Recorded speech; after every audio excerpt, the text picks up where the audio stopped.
Welcome to Firebreathing Kittens, a standalone 5th edition Dungeons & Dragons podcast where each episode is its own separate adventure. Tune in at any point. We are joined today by Elowin. Hello. Elowin, why don't you tell us a bit about yourself? I am a 12th level ranger, and I am a smoke genasi. I'm very young and very angry sometimes, but it's all great right now. Yeah, you are. All right, we are also joined by Fletcher. Hello, I'm Fletcher Mooney. I am a 12th level force gnome. I trained for many years as a rogue before dipping my toes in wizardry. I'm an archaeologist at the Nicomoy Museum of Natural History.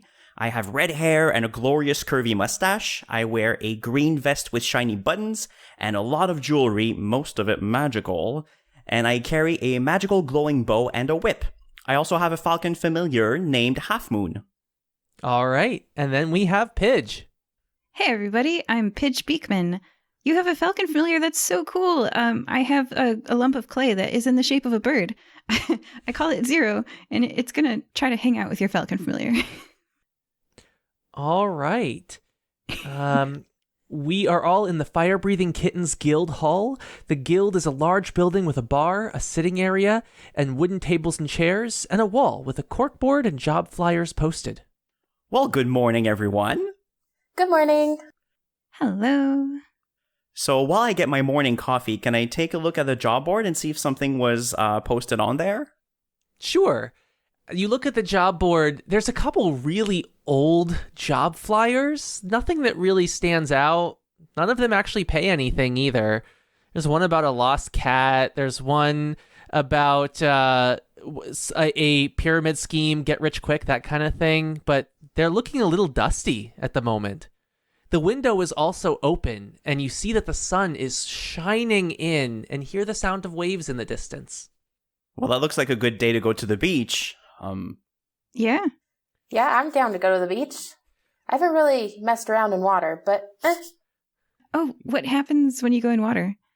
I don't really know. Nothing so far. Ooh, I wonder if you, dissolve. We could definitely go try and find out. I'm worried. Okay. Behind you, a large sentient rock man says, "I love the beach, let's go!" Whoa. Do I know this person? Of course you do. Oh, wait, you're talking about Minir? Yes. Oh, all right. We'll just have to imagine the Sean Connery accent. Great. Yeah, and he's already dressed for the beach. He was already planning this. He's got his polka dot beach Speedo on, and he's out the door. It looks like a lot of the guild members have been heading to the beach today. Well, we should follow then, right? I actually come from a little town called Littleton where we don't have the ocean. I haven't swum in the ocean yet, so that should be fun. Okay. Yeah, let's go. Pidge walks outside. All right, what part of the ocean do you feel like going to? There's beachfront, there's the pier, there's the shipyard. Beach, beach, beach. Eloin's just chanting, let's go. Let's do it. Let's swim. All right, do you know how to get to the beach? Should I roll a check, or is this a question for the character? This is a question for the character. Do any of you have any experience with the beach in Nicomoy? Nope. Pidge has been to the beach. Ah, then you know where it is. Would you like to lead your compatriots? Sure. I point out that if you turn right, it leads downhill, and you can kind of see the ocean from here. Absolutely. All right. You guys make your way to the beach. It doesn't take too long. You're not that far away. And you see a lot of people frolicking. It's a perfect day for it. There's a nice breeze coming in off of the beach, and it carries the smell of salt. You do see a couple of your fellow guild members, some of them in quite embarrassing bathing suits. And everybody's just frolicking and having a great time. All right. I'll touch one of the magic buttons on my vest, and my vest is glamored, and it can look like anything I want. So it will just kind of shine for a moment, and I find myself in a tiny little purple Speedo, and I'm ready to go and enjoy the waves. Oh my. Pidge taps her witch's hat on her head, which is a tall, pointed cap with a wide brim. And instead of wearing her normal clothes, She's still carrying 3 staves, but now she's in like a flowing gown over a bikini. Ooh. Very pretty. Fashion. Elowen looks at both of you and says, I need to buy a swimsuit. I can't just poof a swimsuit. Oh, yeah, let's buy you one. All right. There are multiple shops along the beach. Several of them do have beachwear. What kind of quality are you looking for? I think she's just looking for like the quickest thing to buy. So the store that's not busy, just something that she can pop in, grab a suit and go. Gotcha. There's a little shack with the label Beach Bums up on top. She goes in. That's an awesome name. Beach Bums. Yes, you do find there's a lot of small glass smoking pipe type things for sale in this shop, but they also have a variety of discount bathing suits, mostly half a gold, minimal cost. Yep, so she just goes and she buys like a plain black bikini-esque suit Very elegant. that kind of has like flowing fabric from the top to kind of match her whole smoke aesthetic. Gotcha. All right, You are decked out. What do you guys do next? Compliment Elowen on her bathing suit, of course. I guess we can't carry our weapons into the ocean, so I'll go to Minir, since Minir has no buoyancy and will not be able to swim anyway. And I'm like, hey, would you mind holding on to this? And I'll just leave him with like my whip, my bow, my magic quiver. I do keep the magic jewelry though, because it completes the look. Minir says, I don't know what you're talking about. I'm in the water. Yeah, he can become he shape changes. He's stomping around in the shallows, leaving craters. Oh, right. And he does shape change into a fish. Is there like a locker or like a locker place that we can lock our weapons up at? Yes. Up the beach, you do see a public like shower area and a row of lockers. They all have coin-operated dial locks. All right, so I'll get to one of these lockers and I'll put everything I have in there. And once that's done, I do keep. Oh, right. I do need to keep my spell focus with me. I have this sort of like big gold medallion with a unicorn symbol on it, and that's what I use to cast my magic. And I will keep that with me. So it's like the belt buckle on my Speedo. And once everything is in my locker, I'll put my hands on it, close my eyes, and I want to cast Nistel's Magic Aura, which lets me hide the magical auras in the locker, so nobody will know that there's magic items in there. Ah, that's a good plan. Can you do that? Like, how much area can you do that on? Can you do that on my locker too? And Elowen's? Oh, if you have stuff that you want to put in my locker, I guess we could all fit into one. Yeah, I only have these 3 staves here. I say I'm wearing a fanny pack. Oh, staves. That's fine. We can figure something out. I have a magic quiver where you can put in your staves. It's like a bag of holding, but it's only for shaft-shaped things. So like arrows and javelins and staves. So you can fit your staves into my pocket, and then my quiver will fit into the locker, and then everything is hidden. Perfect. I hand you the 3. It's like a person carrying 3 different broomsticks. It's awkward. It's unwieldy. Your fingers get pinched in between them. Especially when you're 3 feet tall. Yeah.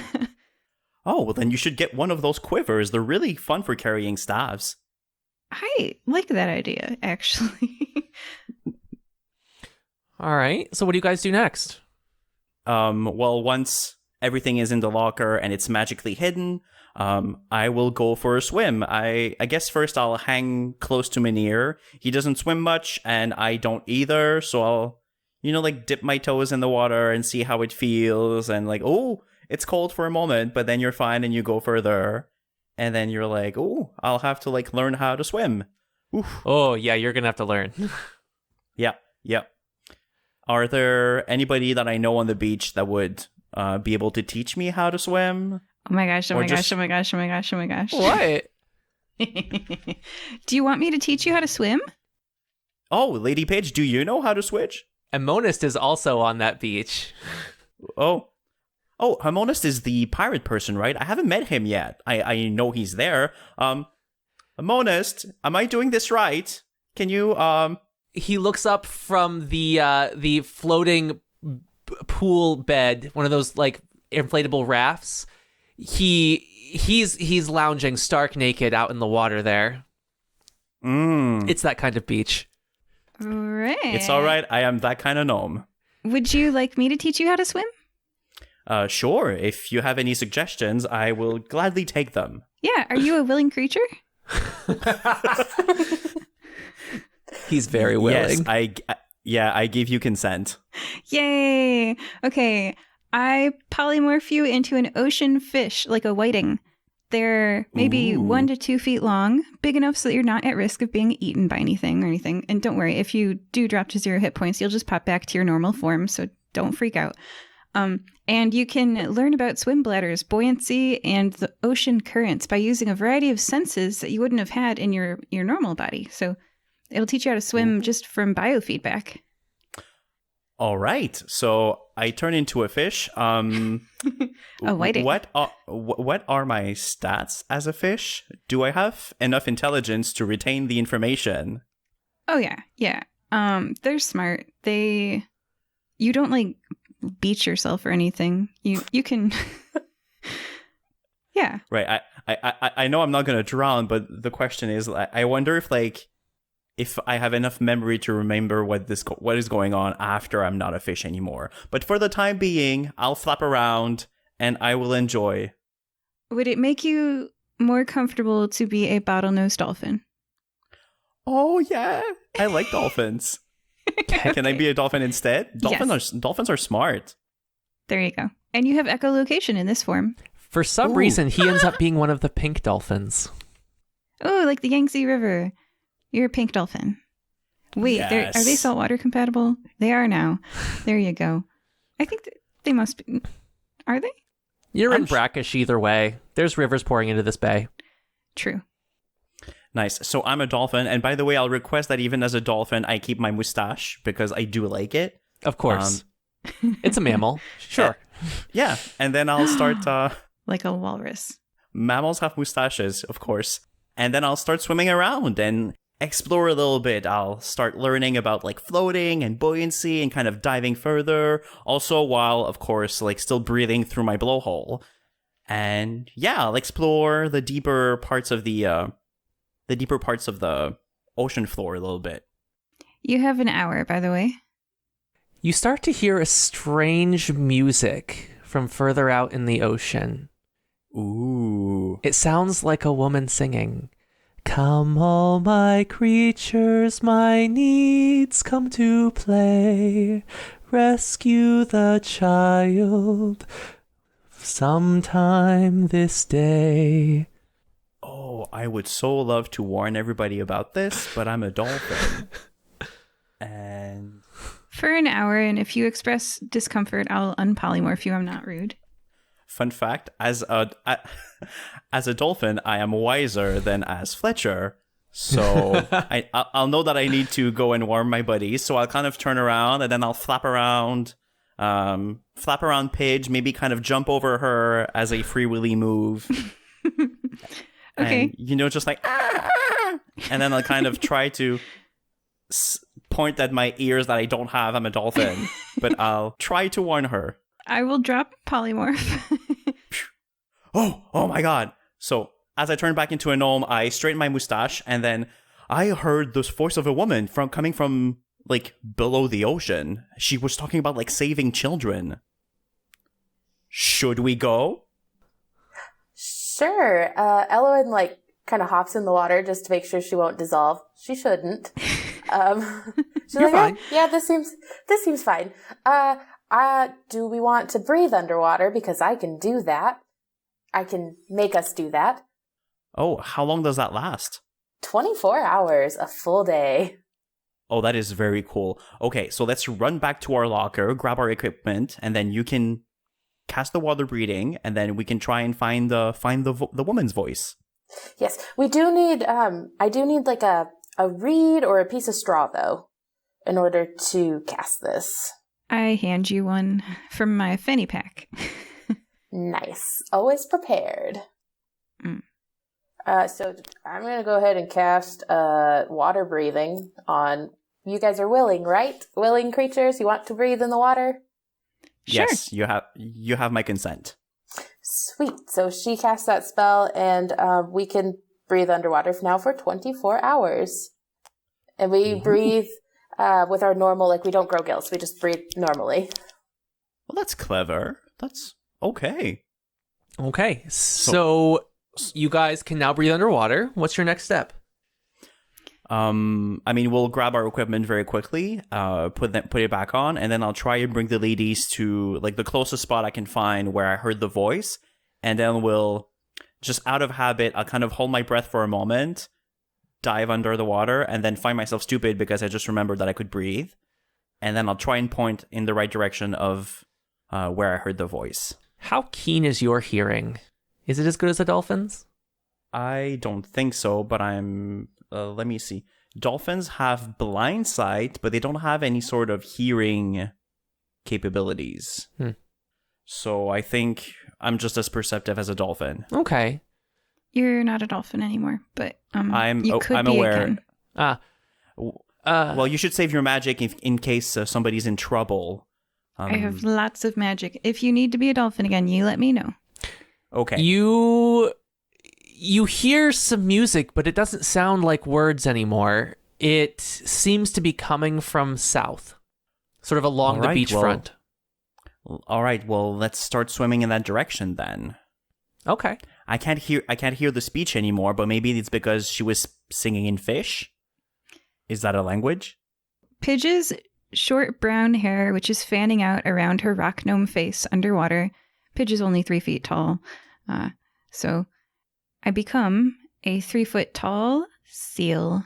This is my 1 free polymorph per day. I can become a CR1 or less creature, and my hair kind of like, have you seen the covers of the Animorph books where they slowly morph into the animal that it becomes like the whiskers? And I want to be a leopard seal because those are badass. So I'm a leopard seal. I have spots on me, and my mouth is very large for the size of my head. You can suddenly hear that same sort of singing that Fletcher could hear when he was a dolphin. It seems to be beckoning you towards the south. I turn my head towards my friends and turn my head towards the south, and I see if they're following me as I go a little bit forward. Elowen is following you. Elowen also very much so wants to pet you. Oh, you can pet me. Don't pet leopard seals in the wild, though, people. Yeah, I would never do that. True. No. They will eat you. They're actually really famously one of those animals that will attack unprovoked. You can just be like hanging out with your underwater camera and your scuba, and it'll be like, I will rip that cord from that tank, and then you die. So don't pet leopard seals. Okay. Good to know. I'll follow, but just a little bit behind. I'm very cute. As you draw closer, you notice that the fish seem to be acting abnormally. They're not meandering, they're not feeding, they seem to all be slowly swimming directly in the same direction that you are. Can I eat one? If you choose, they don't even try to dodge. Weird. I eat an unobservant fish. Do you continue towards the south? Ooh, as a forest gnome, I am able to speak with small beasts. So can I look up at one of the fish and just go like, hey, dude, what's going on? How did they react to their friend getting bitten in half? They didn't react at all. And they also don't seem to be reacting to Fletcher's inquiry either. Oh, that looks bad. Can Elowen, I guess, a nature check? Sure. Be like, has she heard of this before from someone passing through the woods? Oh, nat 20, baby. This has nothing to do with nature. Great. Any other checks you guys might want to try? Elowen shrugs. She's like, eh. By the way, with the water breathing, are we able to talk underwater? How does that work? I believe you can.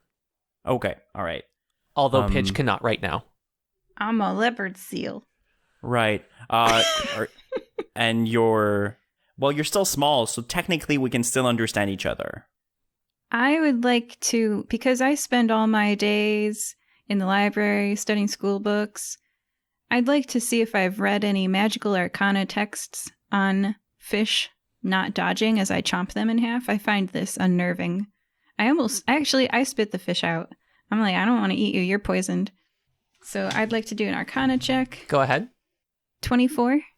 You know that there are quite a few spells that, among various classes, that can cause creatures to behave this way, as if they're under command. Ooh. Oh, some sort of charm thing. Yeah.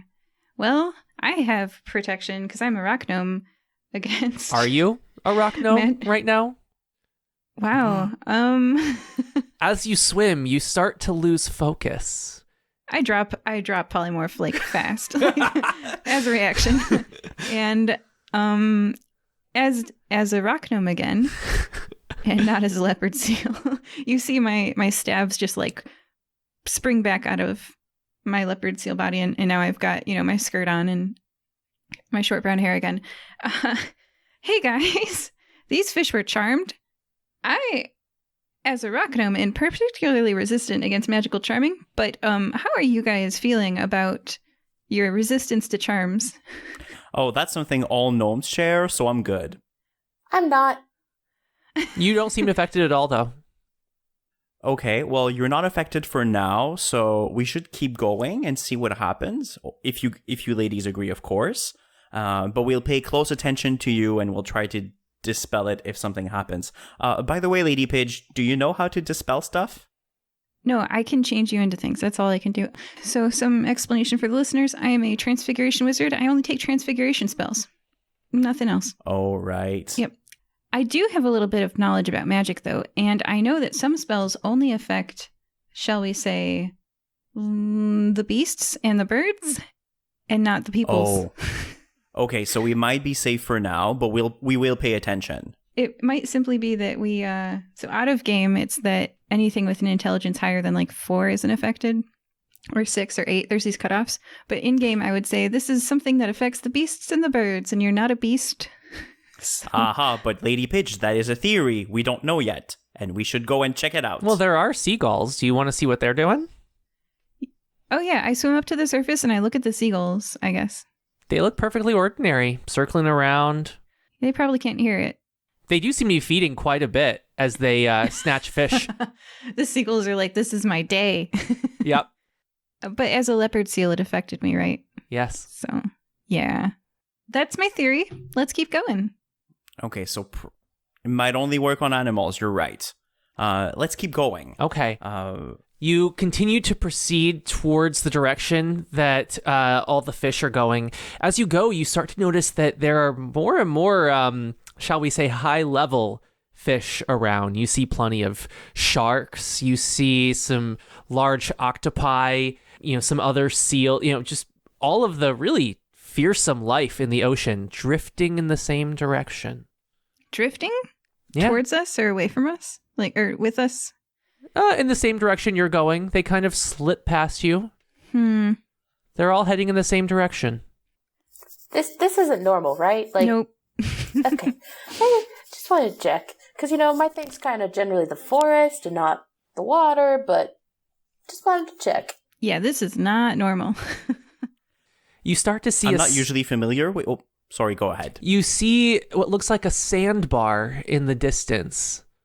Ooh. Does it appear like we're getting closer to the thing that's making the voices? It does seem like that's where the fish are gathering. There are a lot of them around a central clearing where you see a small blue figure. You're not quite close enough to see what it is, though. I would like to remind everyone of my amazing tattoo on my arm, on my upper arm, that gives me advantage on charisma checks with sea elves. Oh. I would like to perhaps check to see if this figure is a sea elf. You're going to have to get closer. Do you dare? I get closer. Oh, you do. Yeah.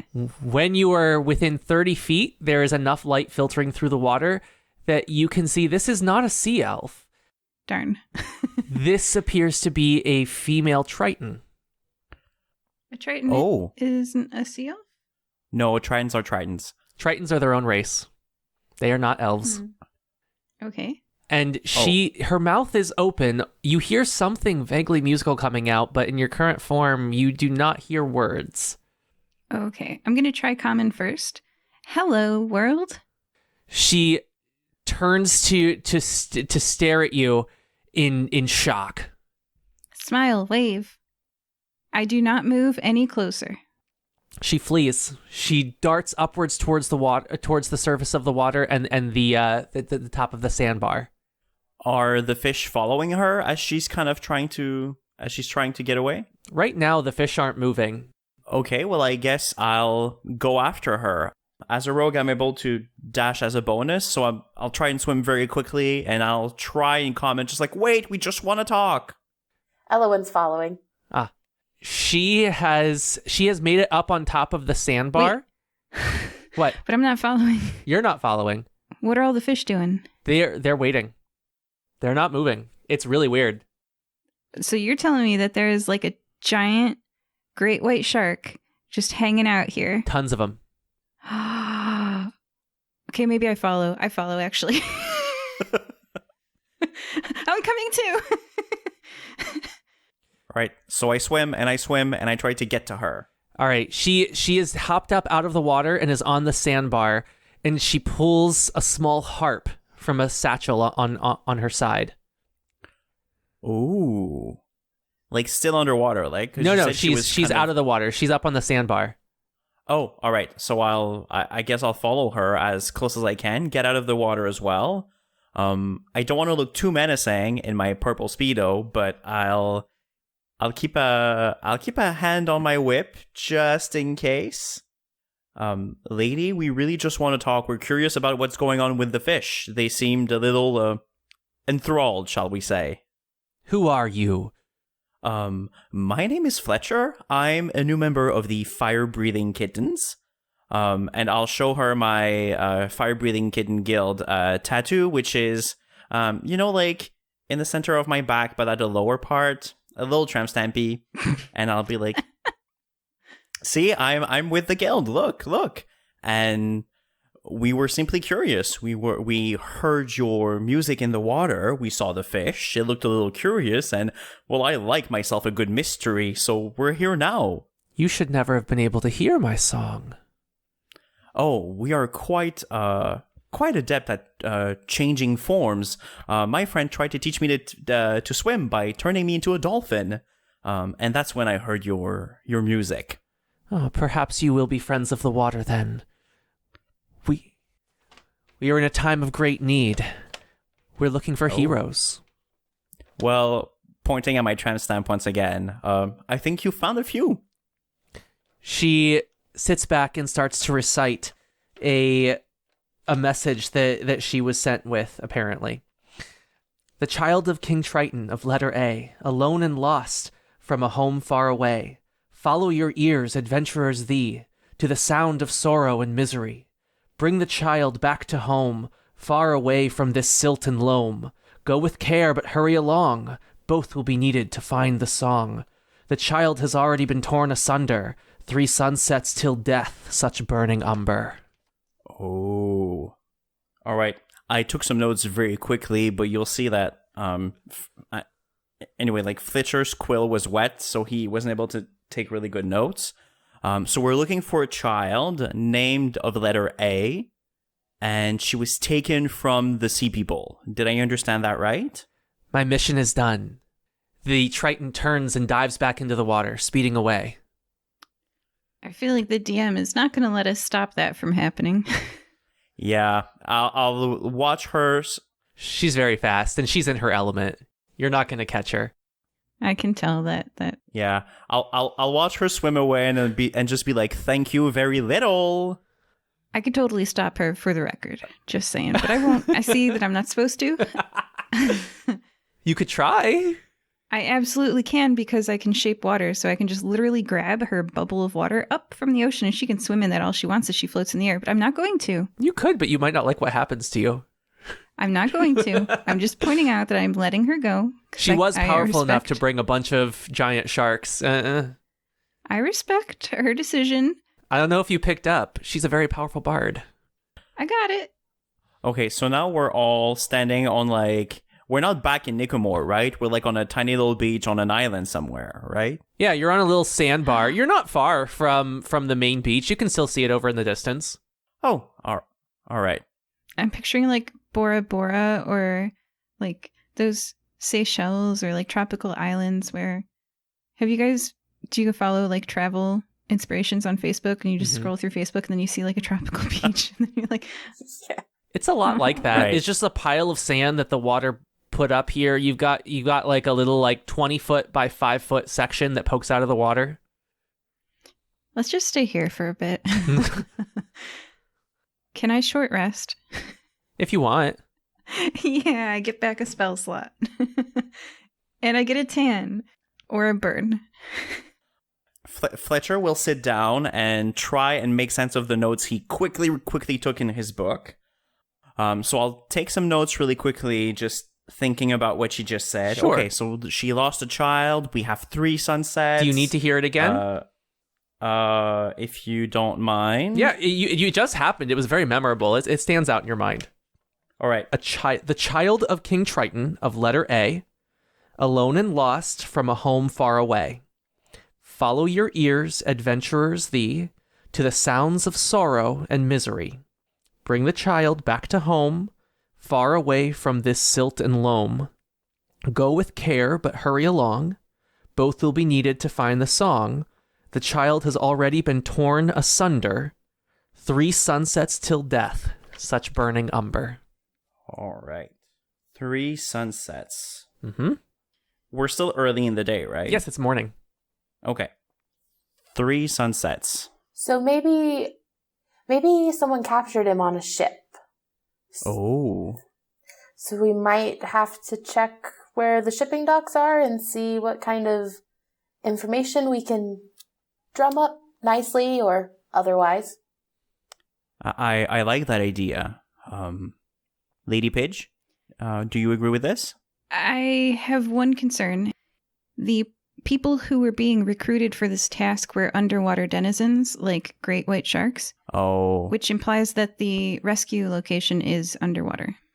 Or maybe it's the only people she could call to. She did speak common, though. Very true.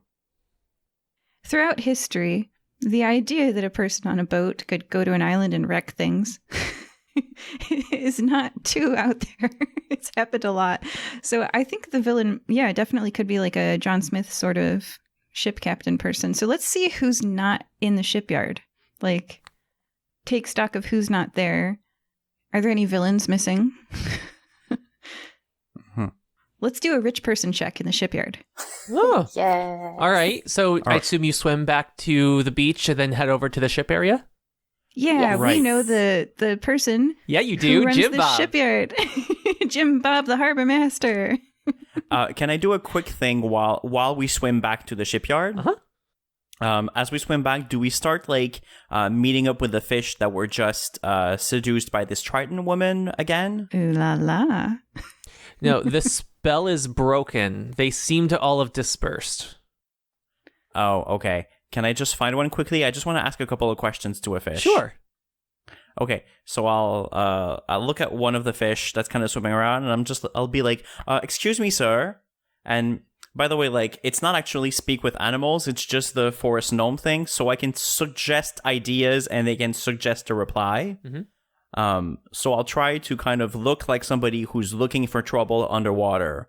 Like, have you heard of any areas in the water you should not go to, where your buddies disappear, or something dangerous? What kind of fish are you trying to talk to? Like, how smart of a fish? It has to be a small one, so just like I'll look for like a salmon or I don't know, a smart one. Okay, yeah, that's not all that smart. There, you see, food. Small fish can be smart. A great example is those that are shell dwellers.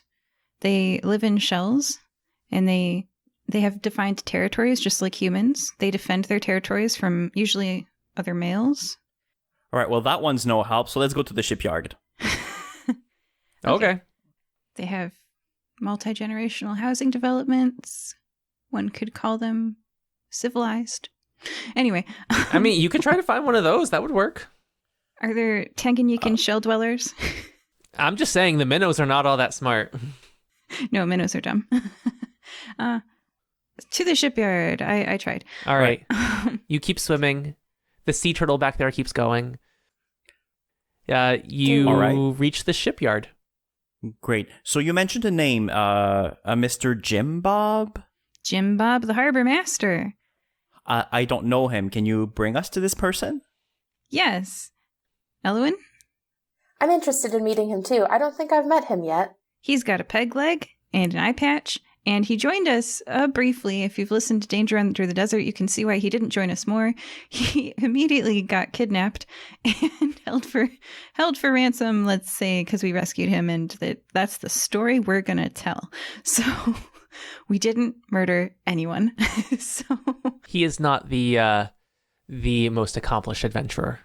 he's a level 1 member. So I take you to Jim Bob the harbor master, who can be found in his seaside shanty shack. The No? shanty shack is empty. The harbor Okay. seems bustling, though. Okay. There is a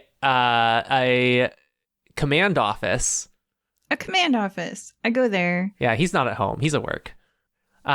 So you see people bustling around. Jim Bob is there with nautical maps spread out in front of you, issuing orders to different people who work around the harbor. Hi, Jim Bob. It's Pidge from the Firebreathing Kittens. Oh, Pidge, of course. No one could forget you. This is a very busy day, but is there something I can help you with? Yes, these are my friends, Fletcher and Elwyn. Oh, Hello, nice to meet you. nice to meet you both. Elwyn has some questions for you. Hi. So we kind of found this lady in the middle of the ocean, but she lived there, so it was fine. Like, she wasn't, like, stranded. But then she said that she, like, lost a kid. So is, like, anybody, like, I don't know, washed up? Is anybody missing? Is there, like, a ship that went out and didn't come in? You know, just anything wonky or weird.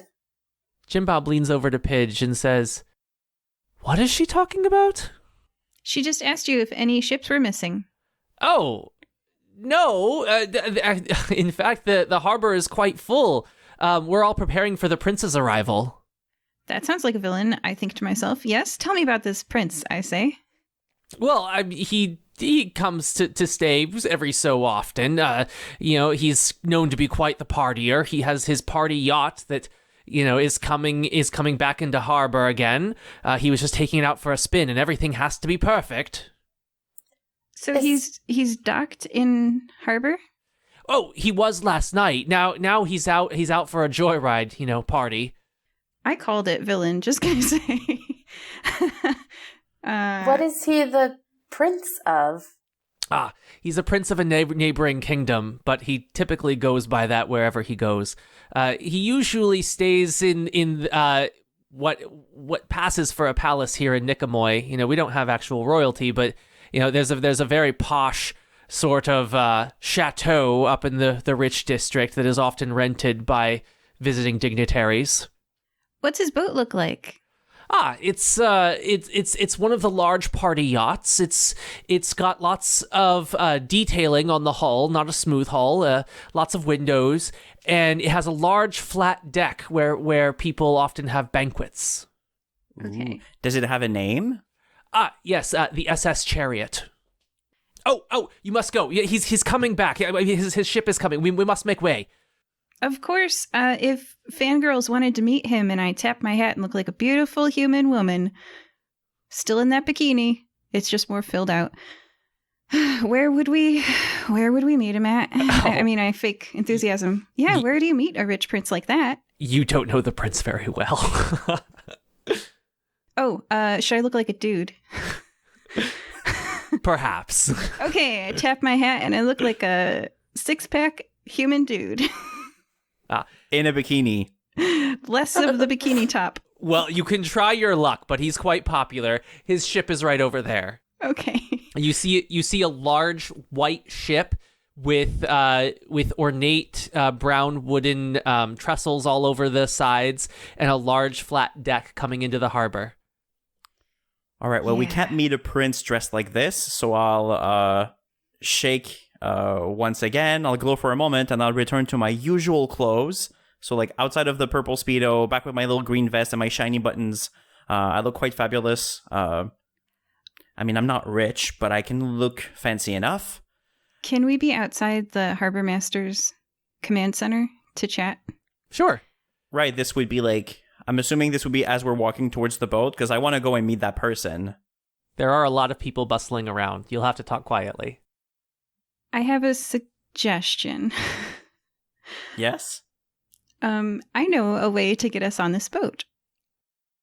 And it's not dressed as you are.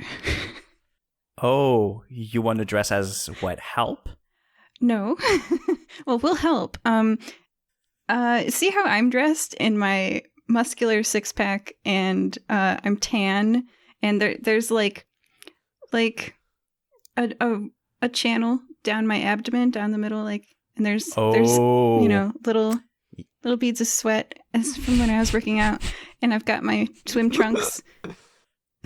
I see where you're going. So I guess I'll return to the purple Speedo and hope that's enough. Yep. There's a way to get on this boat, man. Elowen, how do you feel about the amount of clothes that you're wearing? Elowen kind of looks at you guys and she's like, I don't think I can tan. I am gray, as she's looking at her hands.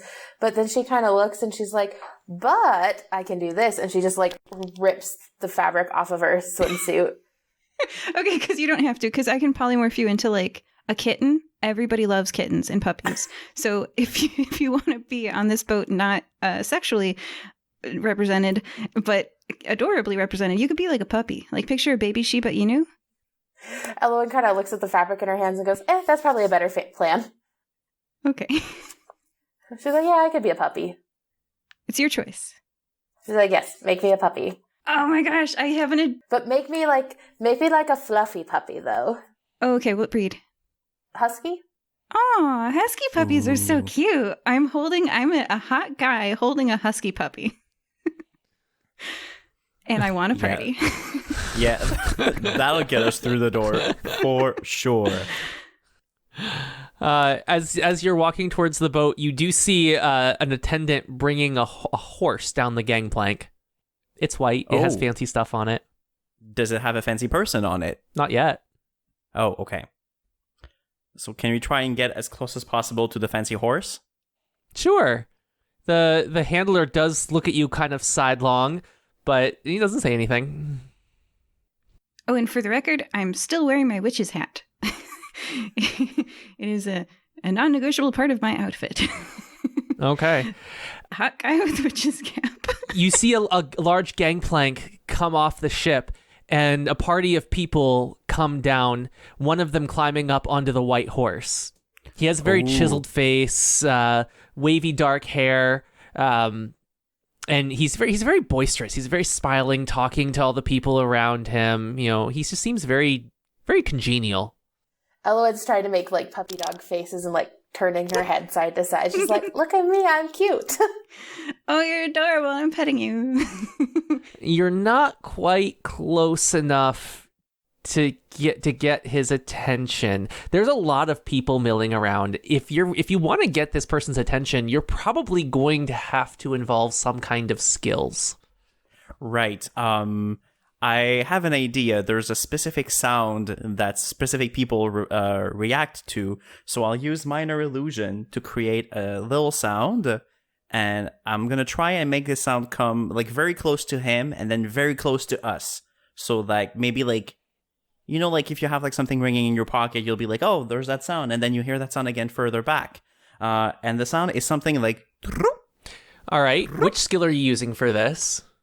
I guess it would be... I mean, I'm using minor illusion. This is a skills challenge. Oh, all right.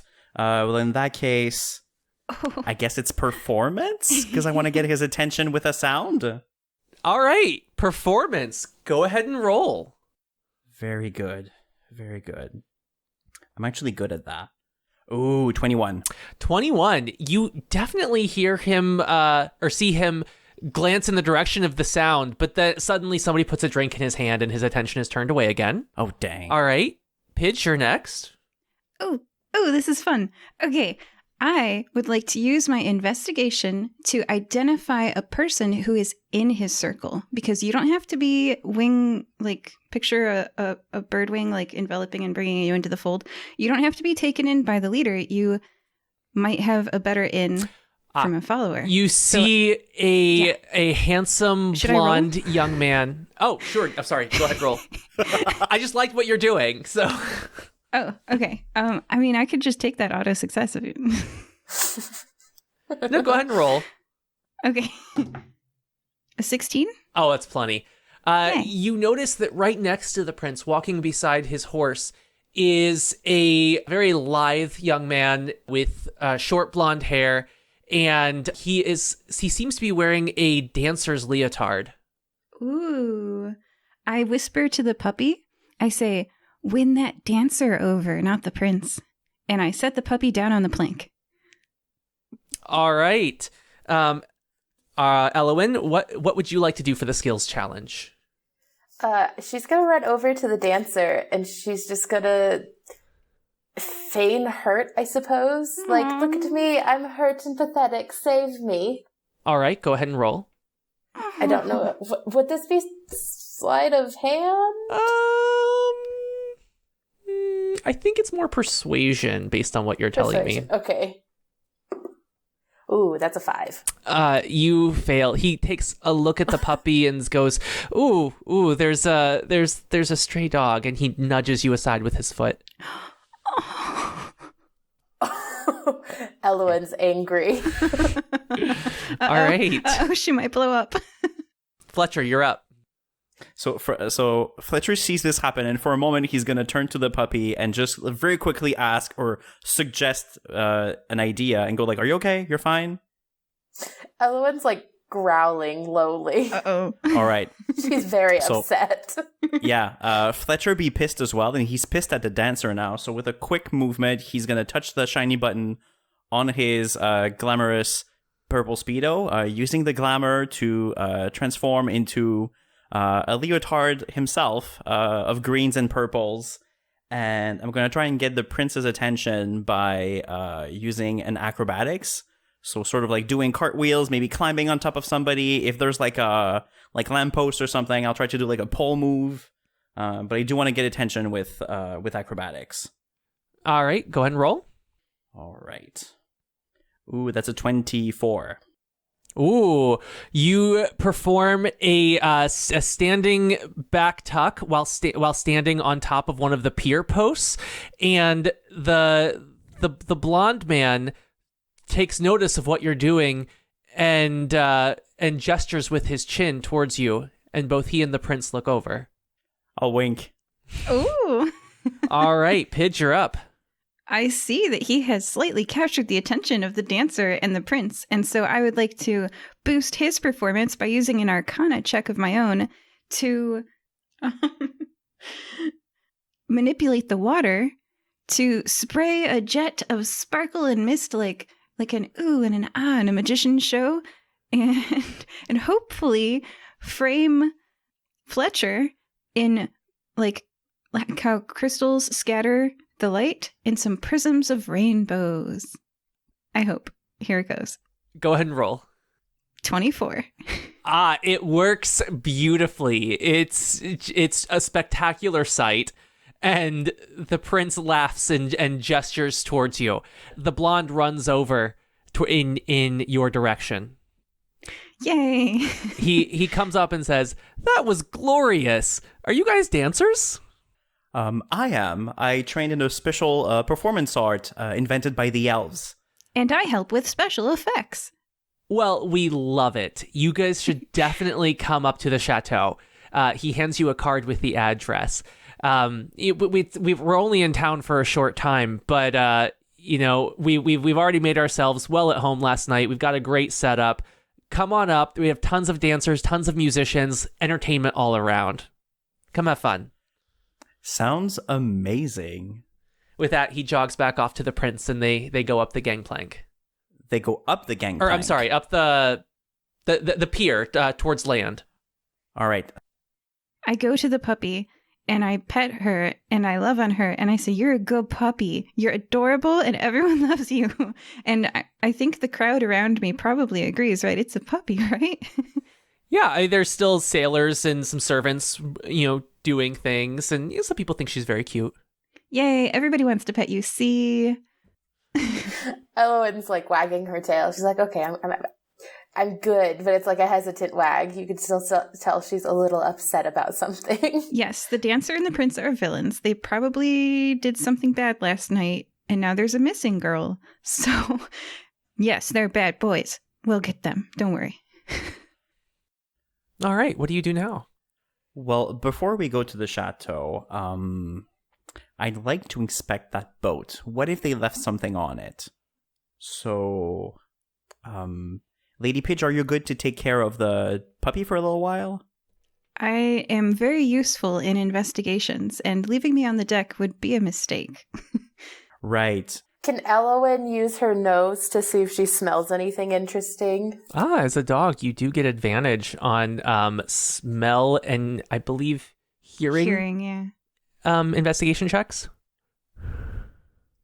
Yeah, that'd be a 12.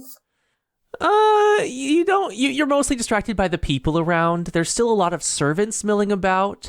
You notice that the prince surrounds himself with the same kind of people. They're all typically attractive young men. There's some humans, mostly, a couple of elves.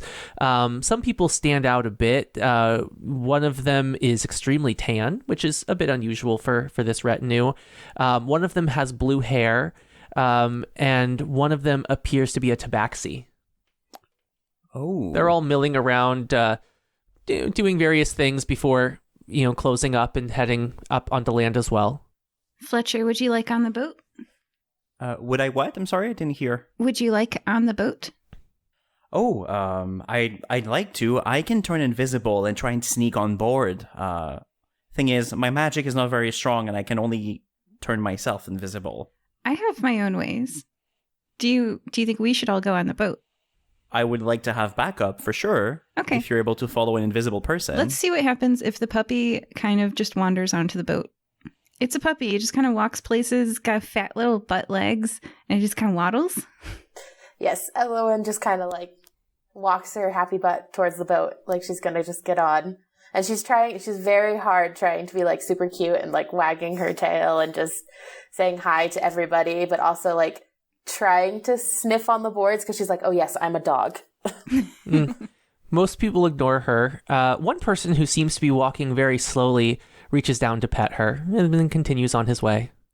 All right, the dog's on the board. Excellent. Find a closet so I can unpolymorph you. I can only concentrate on one spell at once. She like hides. I'm assuming there's like probably like boxes or something she can walk behind. Absolutely. Okay, I drop polymorph. There's a large buffet table. Oh, excellent. Yeah, she's behind a buffet table. So I drop polymorph and then have my concentration back. So I can just gaseous form myself. Like, who's going to mine some sea mist onto the boat? Can I just do that? Mm-hmm. And I can... Here, let me see how many people I can gaseous form at once. Because bodies are just containers to hold souls to me. It's just me, but I trust you to be able to get on board if you're invisible. So I take my fanny pack and I unzipper it and I reach inside and remove a bit of gauze, like the inside stuffing of a teddy bear. I move my fingers together and as if I was moving really fast, like when you start a fire, it starts to smoke. And I and that smoke rise up into the air like sea mist and go behind the buffet table and then drop it. Okay. All right. Actually, so I'll just leaves... be behind the buffet table as smoke for up to an hour. There we go. Okay, so that leaves me. I'll touch my unicorn medallion for a moment, and I will cast invisibility on myself. And then I'll try as sneakily as possible to sneak on the board. I'll sneak on the boat, trying, not to bump into anybody, so I would, reveal myself. And then I'll try and get to the boat. There's no one to bump into. The last of the servants, that slow one, just made his way down the gangplank. All right. And if we get on the boat, I'll just let the ladies know I know the cantrip message, so we're able to speak in our minds. If I point in their direction, I can tell them things, and then they can reply back. And I'll try and keep that going so that we can sort of communicate in sort of a look over there, sort of. Yeah. Do you have any doors you want me to sneak past for you? I am gaseous. Yes, that would be good if you're able to. If you're able to kind of go through that door there, maybe check the lower decks, and we can, because you're fast enough to kind of go to the lower decks, right? As a puff of mist. Yep. The sea mist gently mists itself inside the boat. I rolled an investigation check of 18. I'm specifically looking for things left behind by visitors to this boat. Like, guys might leave behind wallets, things left behind by people that would tell me who was here before. You don't see anything necessarily identifying like that, but you find plenty of things left by people. You find plenty of alcohol containers. You find plenty of plates of half-eaten food. There are a few musical instruments laying around. Plenty of different costumes. It looks like dancing is a big thing here. Yeah, all that kind of stuff. Any evidence that the missing princess of King Triton was here? You see no evidence of any women anywhere on the boat. It could be a prince of King Triton. The child of King Triton, named of letter A. Any capital red letter A's stitched on any clothing? Anything? No. Okay. Well, so there's two possibilities. This prince could have dastardly done something to our missing child of unknown gender, or this prince could be the child. Dun, dun, dun. Or it could be unrelated. Sandbox world. Mm-hmm. Elowen would be looking for the captain's quarters. Easily found, right up front. And she just walks in. There's no one there. The boat's deserted. So she's looking for, like, logs. She's looking for a journal. There are quite a few logs of the ports. It looks like this ship just came into Nikamoy last night. There's not really logs of who was on it or who. It looks like people can come and go kind of randomly. It looks like there was a log of the inventory for the party last night of all the things that were used for it. Whoa, that's very useful and interesting. Yeah, it has all the normal stuff, different kinds of food, different drinks, things like that. She's taking that with her and putting it in her pocket for later. And then she's also... Is there like a captain's journal that she can dig through? You don't see anything like that. She walks back out to the buffet table. And she just kind of stares and is like waiting for someone to speak in her mind because she's like, someone's here. I know they are. Okay. I know she went through the captain's quarters, so I can point in her direction. I'll just whisper like, so what, have you found something? You can reply. And then she just relays that information. She's like, I found I found the logs for the ship. It looks like they just got here last night. I stole the information for all the supplies they brought in for the party. So if we need to, I mean, granted, we did get accepted to go, but if we need to do some sneak-in, we can just bring supplies and be like, oh, you forgot these. Oh, that's clever. I like that. And then I'll point downstairs to where Pidge is, and I'll relay the information and then ask her what she found. Oh, yeah. You can message through walls and stuff. And I'm like, it doesn't look like any people have been torn asunder here. I don't see any corpses or remnants of people having been here. No possessions. No. Is there any blood, DM? Not visible at this time. So I don't see any blood. Okay. I'll risk something. So I'll try and walk, like down the stairs where like through like where Pidge went. I just don't want to be like on the deck as I do this, but I'm going to hide in a corner and I'm going to cast another spell. Oh. So I become visible again, so I'll have to find a way to get out of there, but that's fine. There's no one here. Ship's empty. Oh, the ship is completely empty? Oh, yeah. Okay, fine. Then just to make sure, and it might be a waste of magic, but that's what I'm useful for. I want to cast Locate Object. Okay.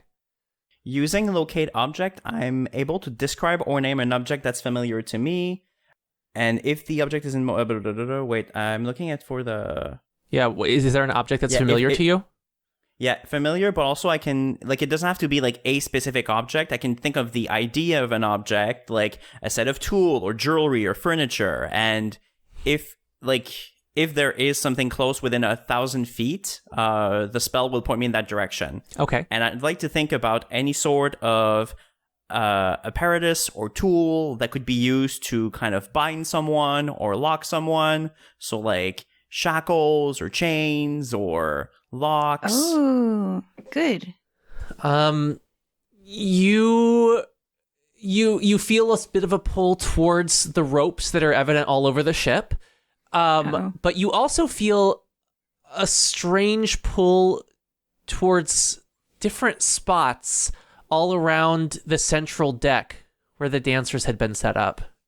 Okay, I'll definitely follow the ping in that direction.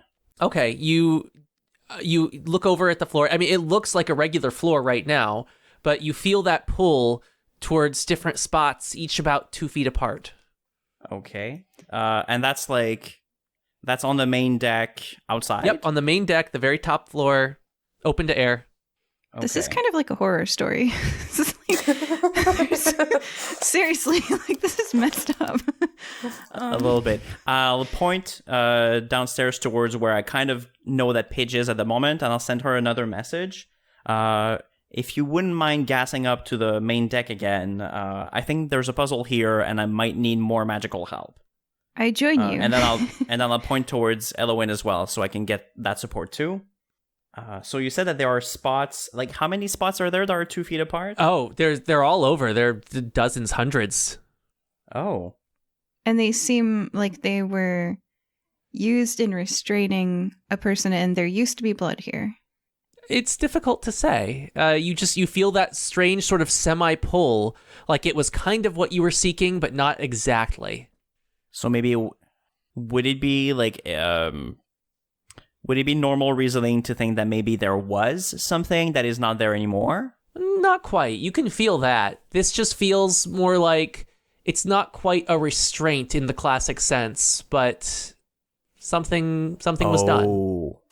There should be a remnant of sort of some type of containment that's here on the deck right now that you can sense. It is really too bad I'm not capable of divination at all. Sorry. Well, I am. That's what I'm good at. What would you like to do here? I mean, I'm not a divination specialist, but I've learned a lot of spells that are really good in investigating and finding mystery items. So I'll drop the locate object. It's a concentration. And it's a first level, and it's a ritual, so I can take 10 minutes, and I want to try and detect magic. You see a ton of splattery footprints all over the dancing area, as if someone's feet had been dripping blood. They glow bright white to your vision.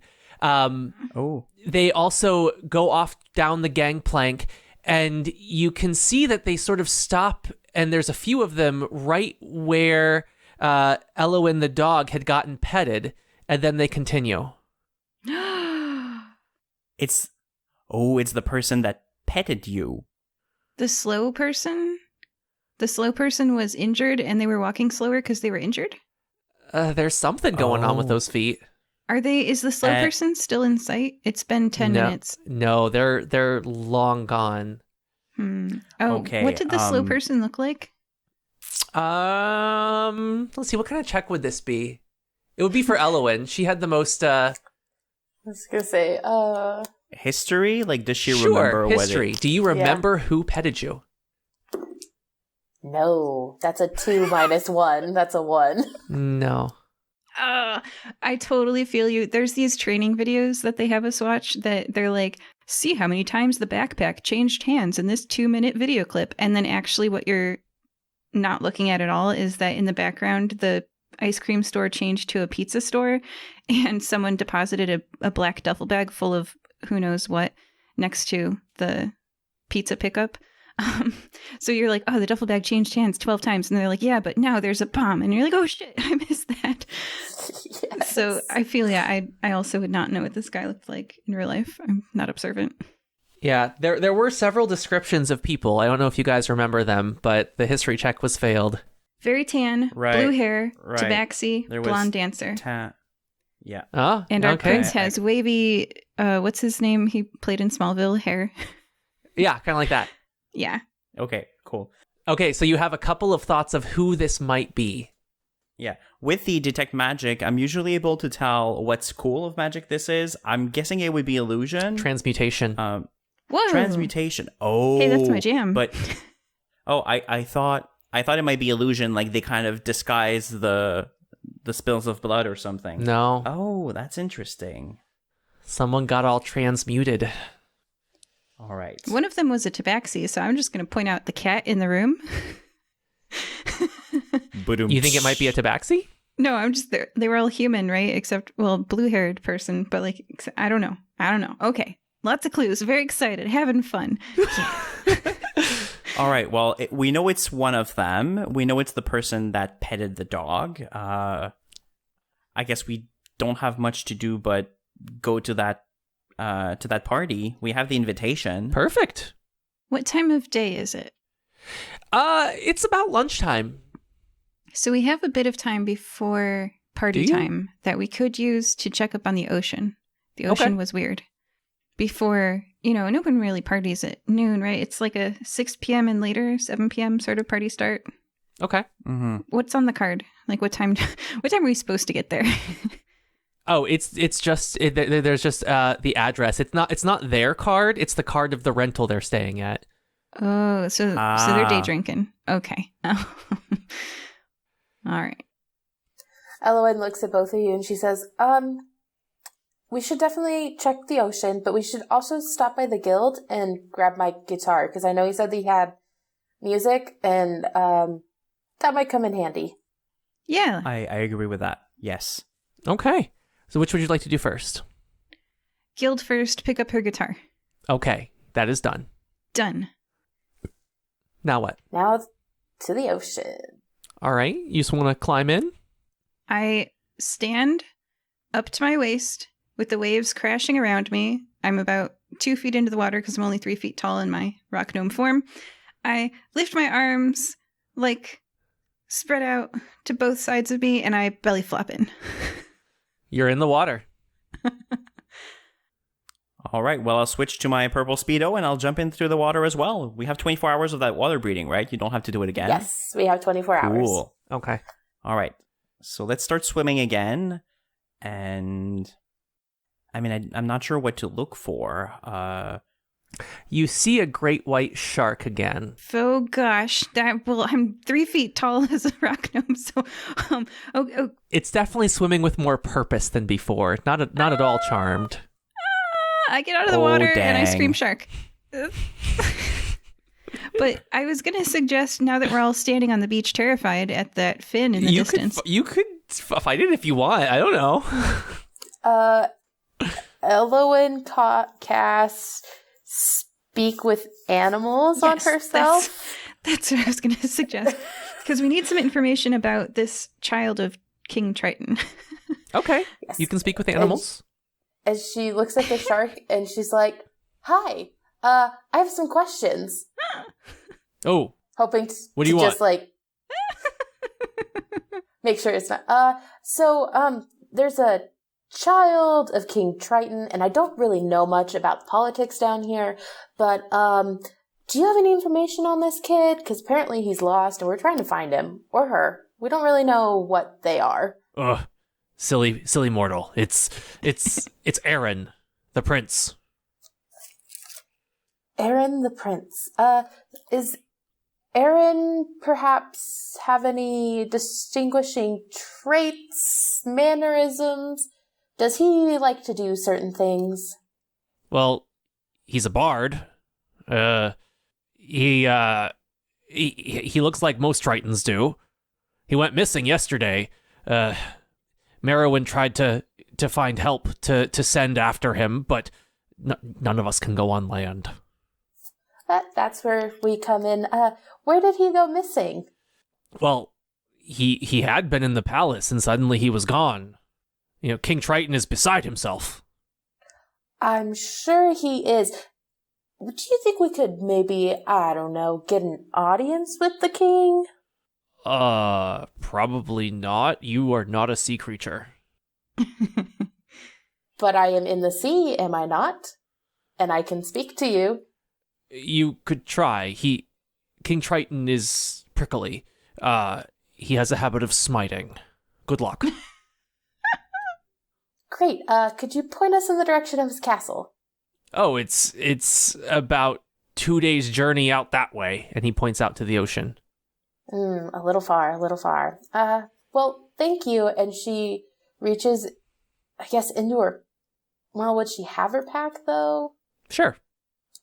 And she just pulls out, like, some dried meat and is like, this is what I got for your help, but thanks. He takes it and goes.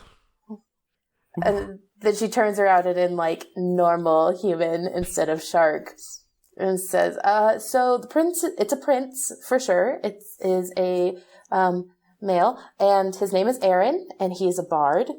And he just kind of poofed out of the palace, and we probably shouldn't go talk to Triton because A, it's 2 days away, and B, apparently he likes to smite people.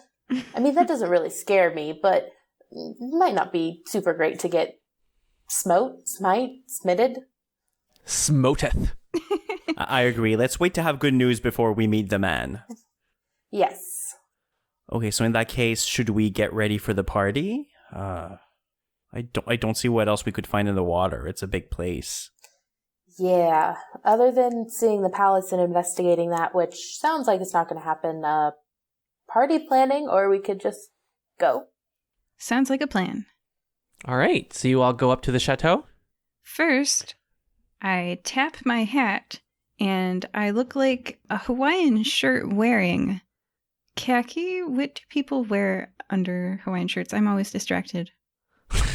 So some kind of appropriate pants and sandals, and I am bringing a pitcher of homemade pina colada because I stopped by the guild, and I whip up some coconut pineapple, and I've got like little umbrella sticking out of the pitcher. I'm ready to party. You look ready to party. Cool. I'll tap my purple Speedo again to change its appearance once more. And it'll just be the purple Speedo, but like with an open shirt on my shoulders, just to be appropriate indoors, I guess, and not by the water. But I'll keep I'm very acrobatic, so I have like those little like very defined abs, and I'll keep them in good view. Uh-huh. Elowen just changes into what she normally wears, which is the kind of corset-esque teal leather armor, and with her like floofy floofs of Thule, and except for you can tell that she like tried to like make her smoke hair that's kind of dissipating like curly, and it may or may not have succeeded, but she tried. Cute. It worked. You look great. Oh, and she also smells like cedar smoke. Ooh, classy. Okay. All right, so you guys are all decked out and ready to party. Mm-hmm. You approach the chateau. There is, it looks absolutely like a palace. It was aptly named, or nicknamed. And you see that there are people hanging out on the balconies, swimming in the pool. There are some gardens. There's all kinds of good stuff here. And there's also a front door. Do we notice anybody that we've met before? The blonde dancer, the prince, the blue-haired one? You see a tabaxi hanging out by the pool. Not in it, of course. And the rest of the people you don't necessarily recognize, but you didn't get that close of a look. Mm-hmm. All right. Well, I guess we should try the front door then. All right. You ring the bell. Ding dong. And it opens. And the blonde dancer answers. Says, hey, you guys, you made it. Come on in. Thank you. So feel free to explore. We brought our friend. Oh, hello, friend. You're very interesting looking. She's great. She helps me with the special effects. Look at her awesome smoke hair. Ugh. I know. Maybe stay away from the water. It's fine. We tested that out this morning. I don't dissolve. Oh, good. Well, feel free to explore around. The main hall is the center of all this. It's where the dancers are and the musicians are setting up. And enjoy. Just keep in mind, at some point, you got to earn your keep. We're gonna have to put on a show. Oh, I hand you the pina colada with the umbrella sticking out of it pitcher, and I'm like, yeah, that sounds great. Oh, I'm up first though, so drinks after. Okay. And he rushes away down a hallway towards the right. Okay, so we have a little bit of time before the performance. Does Elowen see anyone else from that party? Not right now. There's just a smorgasbord of attractive men all over. Yeah, Fletcher's a little bit distracted. Pidge is too. Oh no, Pidge has Marvelous Marv. Fletcher wants to fit in, so he'll grab a cocktail as well, and he'll kind of hold it up. Try not to drink too much because he's on the job, but there is this sort of like, yay, I'm at a party. Uh-huh, you are. There's lots of partying going around all over. Where would you like to explore first? I guess I'd like to go by the pool, and maybe I'll go and chat up that tabaxi. Okay. He's laying there. Excuse me, is that chair taken? Oh, no, of course. Please sit. All right, so I'll sit over there, take off... Well, I mean, I can't take it off because it's glamored, so I'll just magic away my shirt. Do you do it with a flourish, a snap of your fingers, and an appreciative look from the tabaxi? Oh, yeah. I'm not being discreet about this. And if anybody notices, I'm like, thank you, it's glamored. Uh-huh. And I'll kind of sit on the chair, and I want to chat him up. It's kind of a hot day. You don't want to jump into the pool with me? I'm not a fan of water. It's a cat. Oh, right. But then what do you do here? Are you a performer as well? Oh, of course. Most of us are here to entertain the prince in some fashion. I'm one of the acrobats. I'm afraid I don't always fit in very much, though. I would assume so. You're very exotic compared to some of the people here. Do you enjoy the gig, or you're just here for the money and the performance? Well, it's often enjoyable. It's something to do while you're young. It's just something you get used to. Like I said, I don't always fit in. The prince has a type, and plenty of people are eager to fill that type. Oh, what kind of type would that be? Human.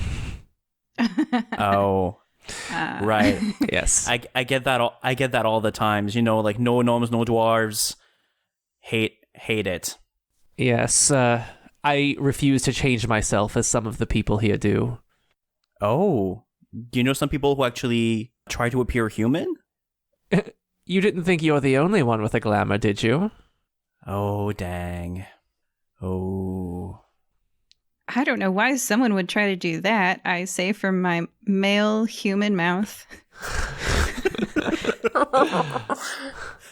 You should have self-confidence. Well, I certainly do. Says the wizard who is never a gnome. Regardless, we do the best we can.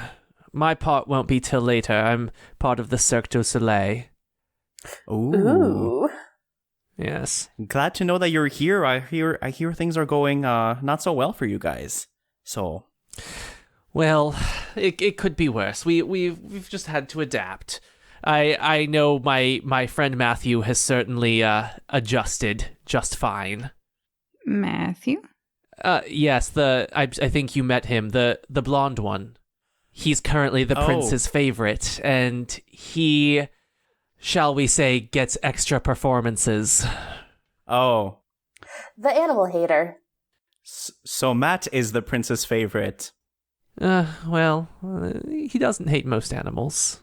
He is a bit snooty. I don't know if you've noticed. Oh, we have. So we were told that we'd have to perform as well, because we've been invited here. Could we maybe join you guys? I've never been in a circus, but I can be quite acrobatic. Oh, it's very freeform. There are main acts. Matthews is about to start here soon, but everyone else just, when the time seems right, jumps into their routine. As the prince is a man of excess, he enjoys having plenty of distractions. All right, well, let's hope we're distracting enough. Do you know where I could find... Does anyone do trick shots at all? And Elowen kind of holds up her bow. She's like, I have a guitar, but archery's more of my thing, and I'd love to get on with a crew. You could certainly try. I will say that it is usually more of the visual arts that catch the prince's eye. Oh, believe me, I know how to catch the eye of anyone with my bow. Ooh, oh my. Well, I'm afraid I must go and get ready. Have fun at the party. He gets up and leaves. Right. Thank you. Pidge would like to see if I can investigate. So, theoretically, someone has been torn asunder. And there's silt and loam involved. So, or misery and sorrow, we'll need both to find them, and it says follow the sound. So I'm going to stick my head to the ground, kind of casually. I'm laying out with my legs in front of me by the side of the pool, and my elbow propping up my head, and then I rest my head on the ground, and I'd like to do an investigation check. I would like to listen for the sound through the silt and loam of someone's misery. 24. This is a lot of 24s today. That is a lot of 24s. You definitely hear music, but there are multiple sources. You're going to have to explore a bit further. Okay. Well, that was my attempt to follow the riddle. Yeah, you're doing good. Just there's a lot of music around. You're going to have to delve in. Yeah. Dampened by the sound of the party. Maybe there's a basement here that I could kind of check each level, start at the bottom. I suggest to my friends, telling them that I was unable to pick out any sounds of misery.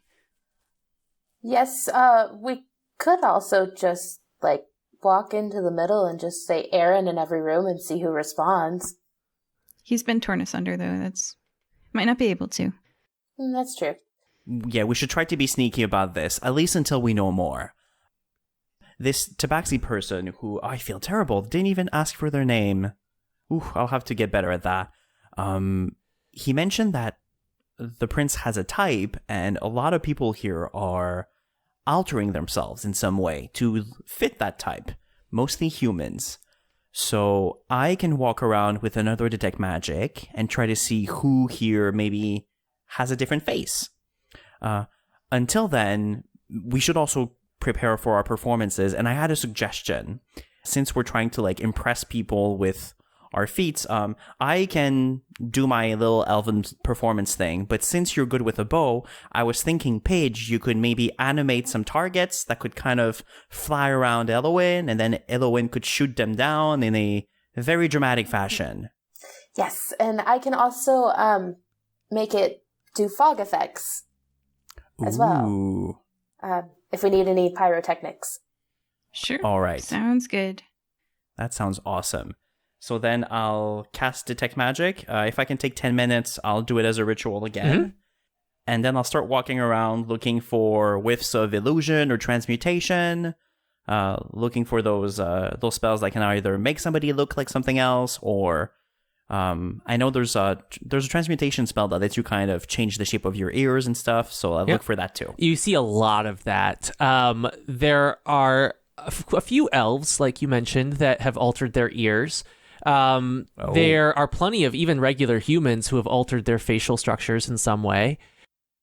plenty of ab enhancements, plenty of enhancements a little lower. It's just people are changing things left and right. But you also notice when you did detect magic that there are more of those footprints just scattered all throughout this house. Whoever it is has been here for a little bit. All right, can I try to follow the footprints, or are there too many to follow? There's too many. They're crisscrossing all over the place. All right. In all the auras that you're describing, and I don't know if that would be some sort of like an investigation or an arcana, but can I maybe look for the higher levels transformations? Like those that look more than just like, oh, I'll hide my pointy ears or something. You don't see any at the moment. Okay, well, I'll keep that in mind. Is the prince changed? No, the prince is himself. All right. Are you in the main room then with the prince? Yes, I'd walk back to the main room. As I'm looking at everybody, I'll walk back to the main room and I'll kind of look around with my detect magic in the main hall where the performers are. You see Matthew starting his set. He's one of the Cirque du Soleil people, lots of acrobatics and all that kind of stuff. And the prince seems enamored as he watches his performance. He's ignoring all the other performances around. Does he have any magic? Matthew? Yeah. No. He's all him. What? I thought he was a cheater. You also hear music as well. There's very excited, lively music around here. Okay, I'll cast a message very quickly to Pidge and Elowen. I guess I'll go for Pidge because I know she's more magic or something. And I'll just send her I'll send her a message in her mind saying, okay, I'm gonna try and get the prince's attention and pay attention to that Matthew person. I want to like follow him or something, see how he reacts. I don't trust the guy. Okay. And can I whisper that to Elowen? I share. Oh, of course. I would assume so. And then I'd send a message saying, also, I hate the bitch and I don't want him to succeed at this. You what? He kicked a dog. He gently pushed the dog aside, right? Yes. It was still a cute puppy. I don't like people him. who don't like puppies are not your friends? All right. Nope. Whoa. I'm a little worried about Matthew's fate. I can talk to puppies, and they don't like to be ignored. And the one we had was adorable. So yeah, I don't like the blonde. Wow. So I want to try and perform for the prince. Can I just jump in at any point? Do I have to wait for Matthew to be done? There's lots of open room. You can try to distract the prince. And you're still a forest gnome? I'm always a forest gnome. My armor is glamored, so I can change the look my clothes have. Well, but you have some options because I'm here if you... Okay, all right. And so, as a forest gnome, what color is your hair again? Oh, it's bright red. It kind of flies out in all directions. I have my very cute mustache, jewelry everywhere. And that jumps in with the blonde human dancer. Yeah. I refuse to do this as a human. Well, first, no spell can make me gain 4 feet. So that's not true.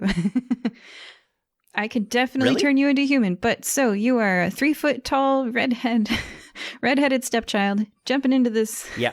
Okay. Yep, go for it. So I jump in, and it's going to be a performance, but I want to start with, kind of a storytelling thing, because, I need to explain what my shtick is, otherwise people won't get it. And I'll start telling the story of how, as an archaeologist, I went looking in this old elven temple, and I found this artifact, and it taught me some ancient elven art. And I want to use one of my Blade Song performance. So I'm going to start dancing in sort of like an elven fashion, throwing some elven words as I'm kind of half singing, half dancing. And it's magical. It makes me kind of glow with magic as I do this. And I'm going to try and, if I can, I'll try and roll a performance. Go ahead.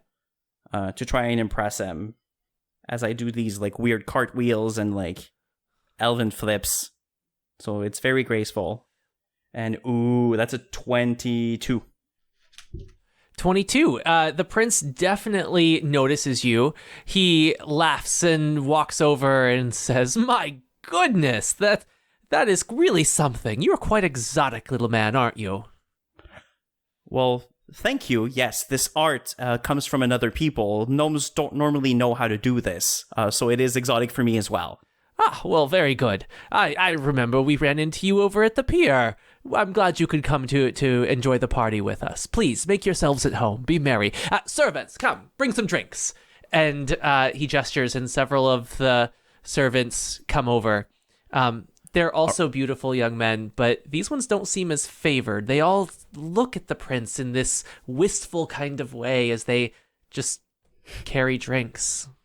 Right. As I grab one of the drink, I'll just look at the prince and I'll be, thank you, Highness. By any chance, and I'll kind of wink a little bit seductively, like, is there a seat that would be close to you, sir? Well, I'm afraid I have to interact with everyone here, but please enjoy. And then he takes Matthew by the arm and leads him away. Yeah. Well, girls, I tried. I was just going to ask what Matthew was doing. Does Matthew look upset? Oh, no, he looks smug.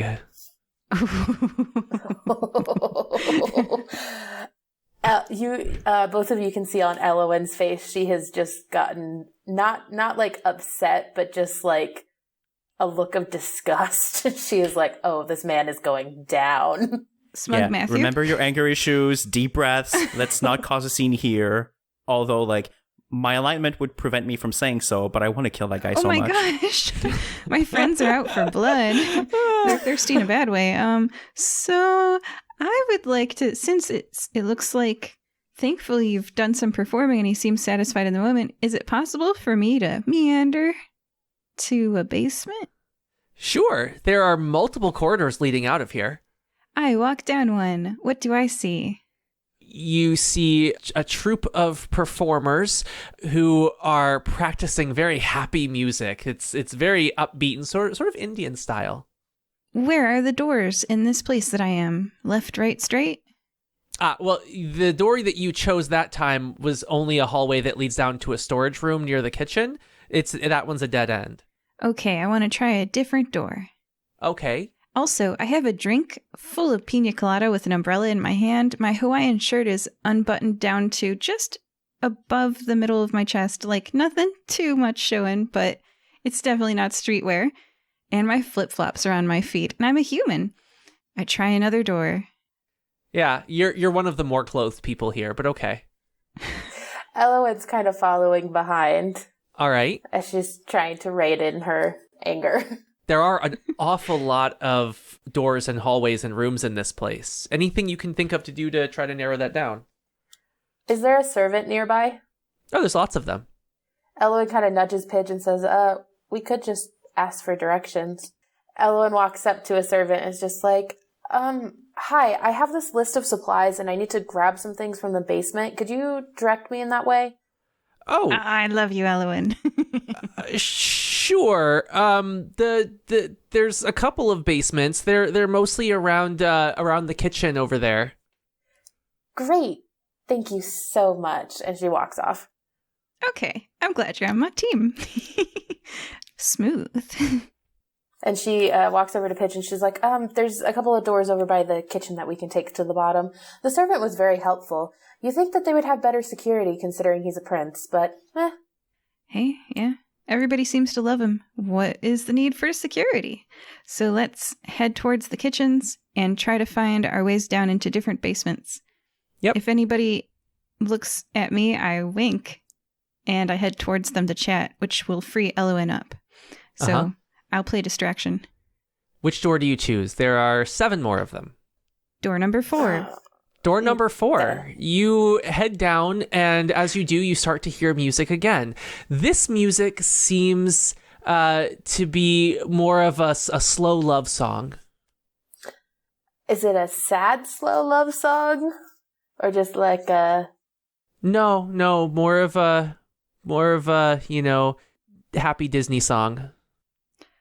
Can I poke my head in since I am the distraction and bait for the group?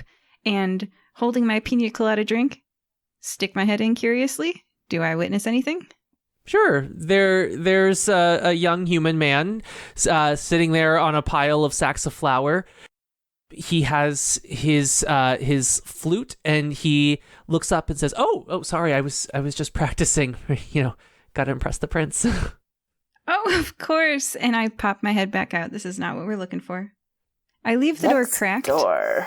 In case he was a prisoner, he can open the door. Like, I didn't fully close it on him. Mm-hmm.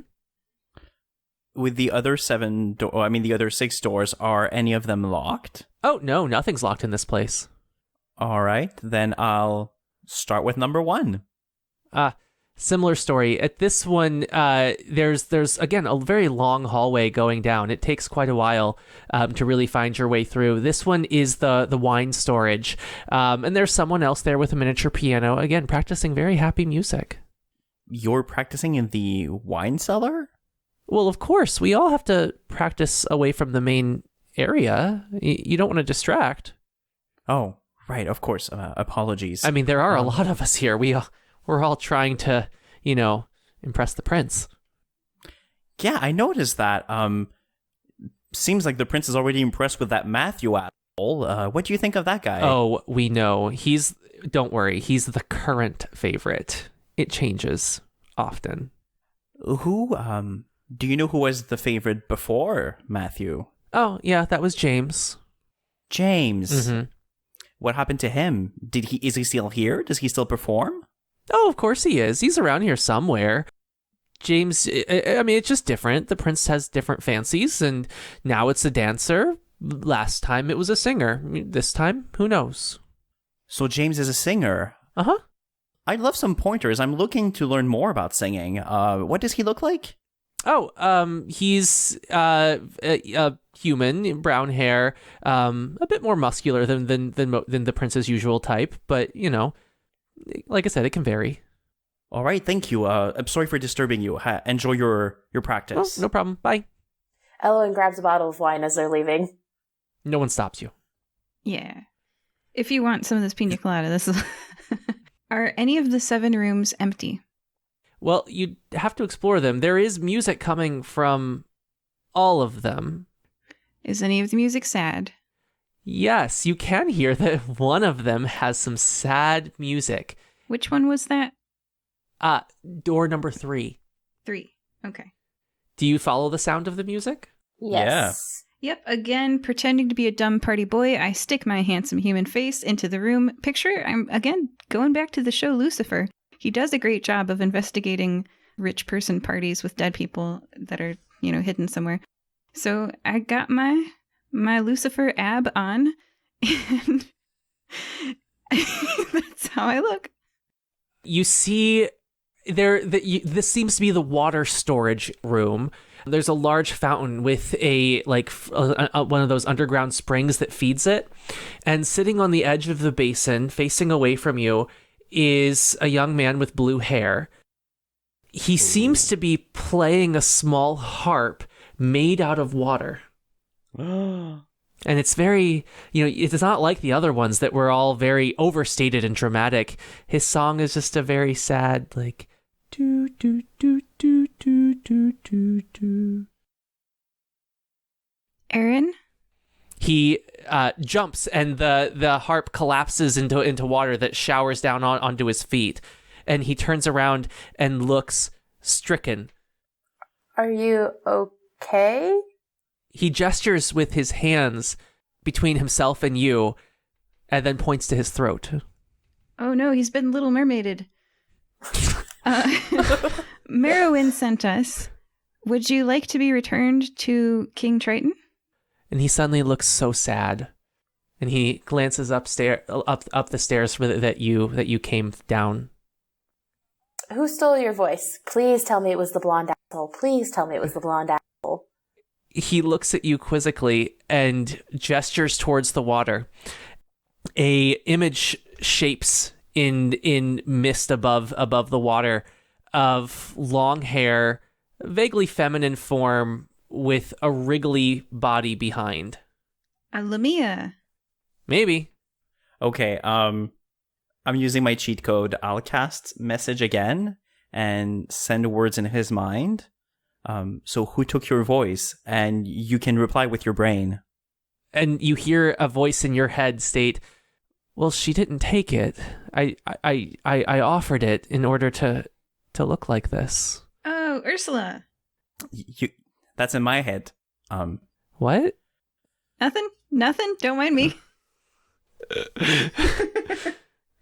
I saw the prince on his party ship on the way in here, and I knew I had to be with him. I tried to join, but everyone laughed at me. They said I wasn't his type. Because you have blue hair? Okay, all right. So if you don't kiss the boy, do you become Seafoam if you don't kiss the boy? Well, I'm supposed to make him love me. Cecilia said that was the only way this would work.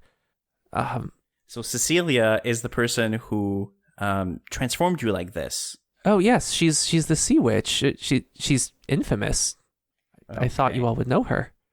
All right, so we've got to make Prince, don't know his name, fall in love with you, Aaron, before 3 days pass, or you turn into Seafoam. Good luck. The more I've gotten to know him, the more I've realized he doesn't love anyone. I mean, it's not his fault. It's just who he is. Oh, it very much is his fault, but I understand what you're going for. Yes. But I have nothing to make him notice me. He's I my voice is gone. I can't even dance like I once could. I'm so slow. Okay, I'll take the ladies aside for a moment. Yeah, I don't know any of this. Pidge is like... Right, because I'm just relaying this entire information, and it's like this 2 minutes of conversation probably was 15, because it's really just like casting the spell over and over again to make sure everybody hears everybody. But yeah, I'll take the ladies aside for a moment, and because I can speak in Gnomish to Pidge, but I don't know what languages Elowen speaks. Common and Primordial. You can talk to her so brain. That's not... Yeah, but I want... oh, yeah, it's true. So I'll speak in Gnomish, but I'll also message Elowen at the same time. I just don't want him to hear. Mm-hmm. But I'm like, okay, we all agree that, Prince whatever is a racist asshole, and we should just free this guy, right? Oh, okay, hold on. It's racist to do a lot of things, but to have a preference, I don't know if that's a racist thing. We can have this debate, but I don't. It's definitely a debate. Is it racist to only one type of person physically? I don't know. That's it. So usually when that happens, it comes from it can come from biases. Yes. And he's okay, even if it's not a race thing, though I believe it is, because I've experienced this in the dating arena. No gnomes, no dwarves. It happens. Yes, I totally understand, but I don't think a person is at fault if they're only attracted to what they're attracted to. You can't blame people for their sexual attractions. You can blame them for how they treat others and how they perpetuate the biases of the system. We could just kidnap the prince and then have him rescue him, and then bada boom, bada bing, love. I was just thinking of beating up Cecilia and freeing the prince. But I really like this idea of, it's the rope bridge phenomenon, where if you have two people going through a scary thing together, they develop feelings for one another. That's a thing. I can make bombs. This could be fun. Whoa. My friends are scary today. I like the idea of them perhaps being on an adventure together, being scared, holding each other's hand because they're scared. And we could try to make them fall in love. We could give that a day, and then we could torture him. We could try this first. Yeah? Haunted house. We could turn the house into a haunted house. Yes! Oh my gosh, that's a type of party. Yes, and you do transfiguration stuff, so not a big step into haunting. I'm super sneaky and can do fog. We can invite them to the guild tomorrow. We could have Aaron and the prince get separated from the rest of everyone else and go through a haunted house together, and they might end up holding hands, and it's possible that they might notice one another, yeah? And I can torture Michael. Matthew. Matthew. Yeah, well, when they're separated, I can't help that. What do you think? And also, we can send a delegation to Cecilia to see if she can undo her Seafoam opportunity that she gave Aaron. I don't like this prince, and I think I think Aaron was misguided and gave away whatever made him special for something that clearly will never be returned. And if we were to make them fall in love, I personally believe Aaron should look like Aaron. So regardless of what we do, I want to go to this witch, and I think we should try and get her to lift whatever enchantment she created. Yes, we can do that. Let's do them both. We have a little bit of time. So let's invite the prince to a party at the guild hall. That'll be a haunted house.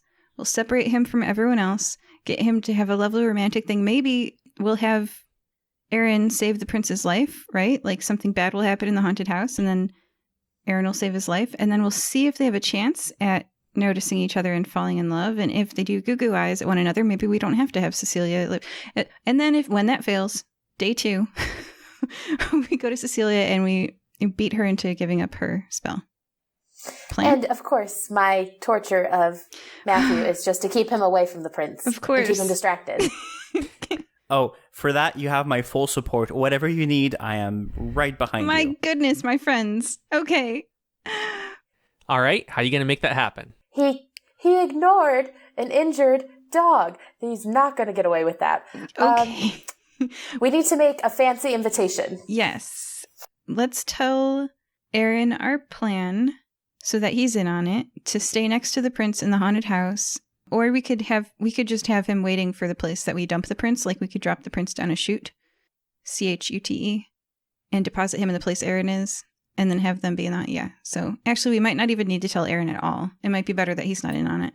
Yes. Elowen kind of is like, perhaps we should keep them both in the dark. We don't know how deceitful Yes. Aaron is, and I would hate to make someone who's not deceitful. Yeah, they're not good at it. All right. So we'll just tell Aaron that 2 days from now, we're going to take him to Cecilia and we're going to break this curse. Yes. I still need to try, so I want to message him and ask him, like, would you not prefer to seduce the prince as yourself? He With responds, whatever makes you special, your voice and your Triton appearance. He responds, I thought I could make the prince love me. But now that I'm here, he took one look at me without being able to speak and said that it was a shame I wasn't whole and made me a servant. Whoa. I take back my haunted house plan. Okay, so I'll ask him once again. Are you able to bring us to Cecilia? I believe we might be able to get her to lift this thing, and then whatever you do, whether that's trying to get with the prince or something else, find someone nicer, for example, I don't know. You could do that free. I can and polymorph you for much cheaper than Cecilia's costs. You gotta tell your friends. Not polymorphed. You should enjoy being yourself. You're Triton. That's awesome. Don't.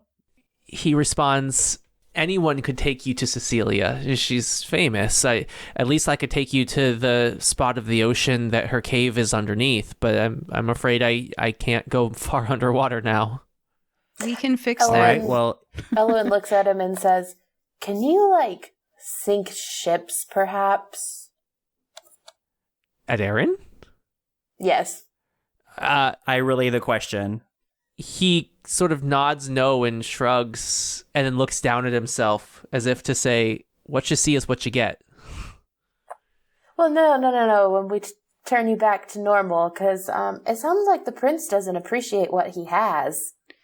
Wow, you want to kill the prince too? Okay, so we have to back wanna away kill from the him. edge, please. I just want to break his shiny toy. Wow. Okay, so I can take you in the. My friends can have a little day to themselves. I'm going to leave them with Matthew and see what they do, and you and I can go to Cecilia. Dang, my friends, y'all is murderous. So. Oh no, you're not going to Cecilia by yourself. We should all go. Yes, we'll go with you. Okay, we should all go. You can take your murder out on her, and you're coming with us because we need to undo the curse on you. I can make you go in the water, silly. You can leave the chateau though, right? with that, he nods and braces himself and starts limping up the stairs. You sense a magical presence in his footprints. So I'll ask him, like, what's going on with your legs? I'm sensing some magical presence. Is somebody, like, holding them back? What's going on? And he thinks back to you.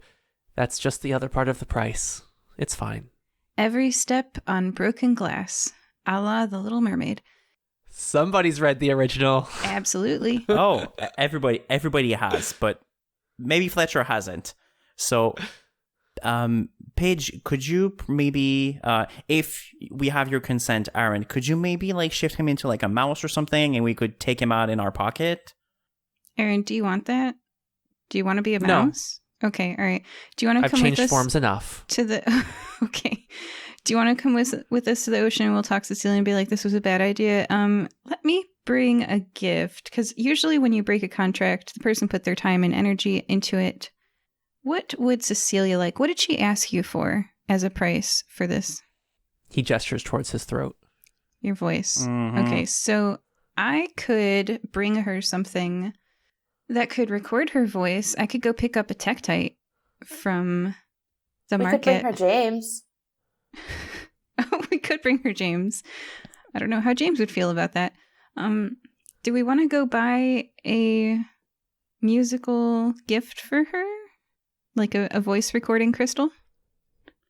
We can try. I'm trying to see what I have, which is very little. I would like to go shopping in the market district. And what are you looking for? I'm looking for a voice recording crystal. What kinds of prices of things are there? Because I have 15,000 gold, and I'm looking to buy a voice recording crystal. There are still plenty of the bootleg ones. Those ones. Those are still available for 10 gold. Oh, okay. I want to buy like 10 of those. So all right. I'll spend 100 gold. Excellent. I wrote that down. Spent on 10 Tektite or Moldavites. I have a way of getting Aaron out without torturing him, if he wants.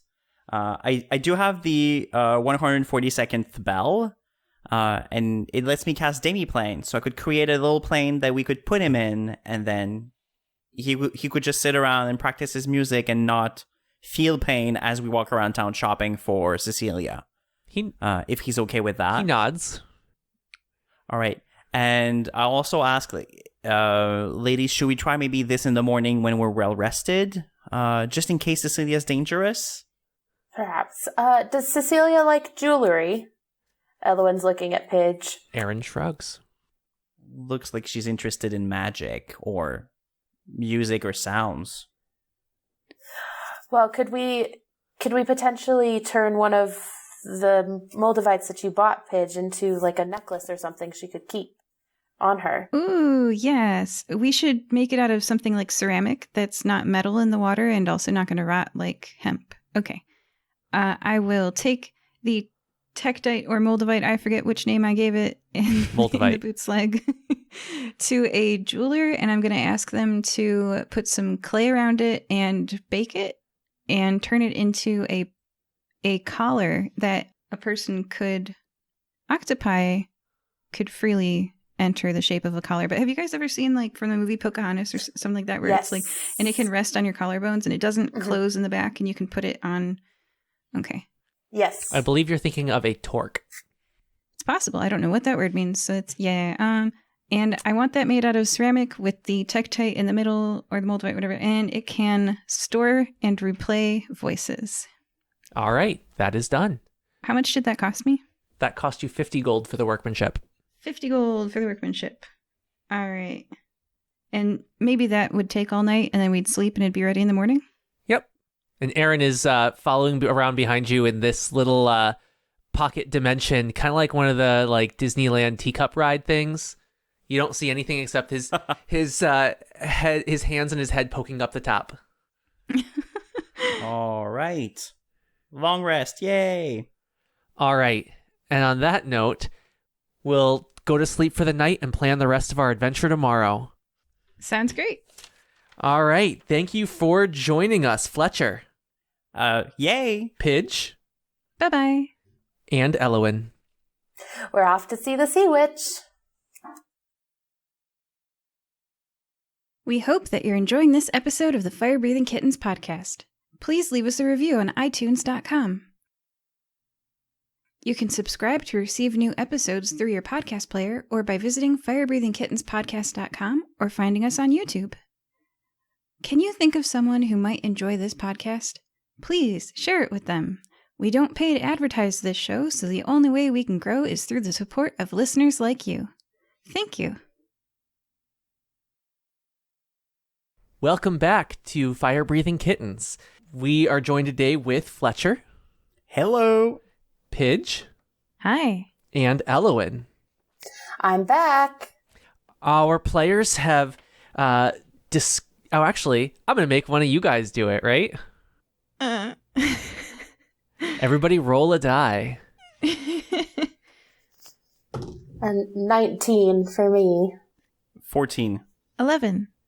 Pidge, it's all you. Okay. Tell us what's going on. The adventure started with our heroes in the tavern of the guild hall, drinking, hanging out, wanting to go to the beach. They walked down the street with the blue skies overhead towards the beach and found that Manir and other members were having fun at the beach, and they should too. Fletcher didn't know how to swim, so Pidge polymorphed him into a bottlenose dolphin, but underwater he heard a mysterious call.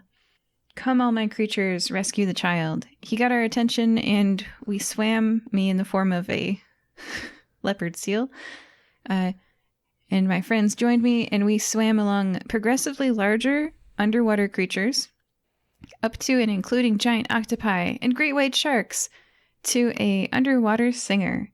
The female Triton with the harp strummed her harp underwater, I assume. Indeed.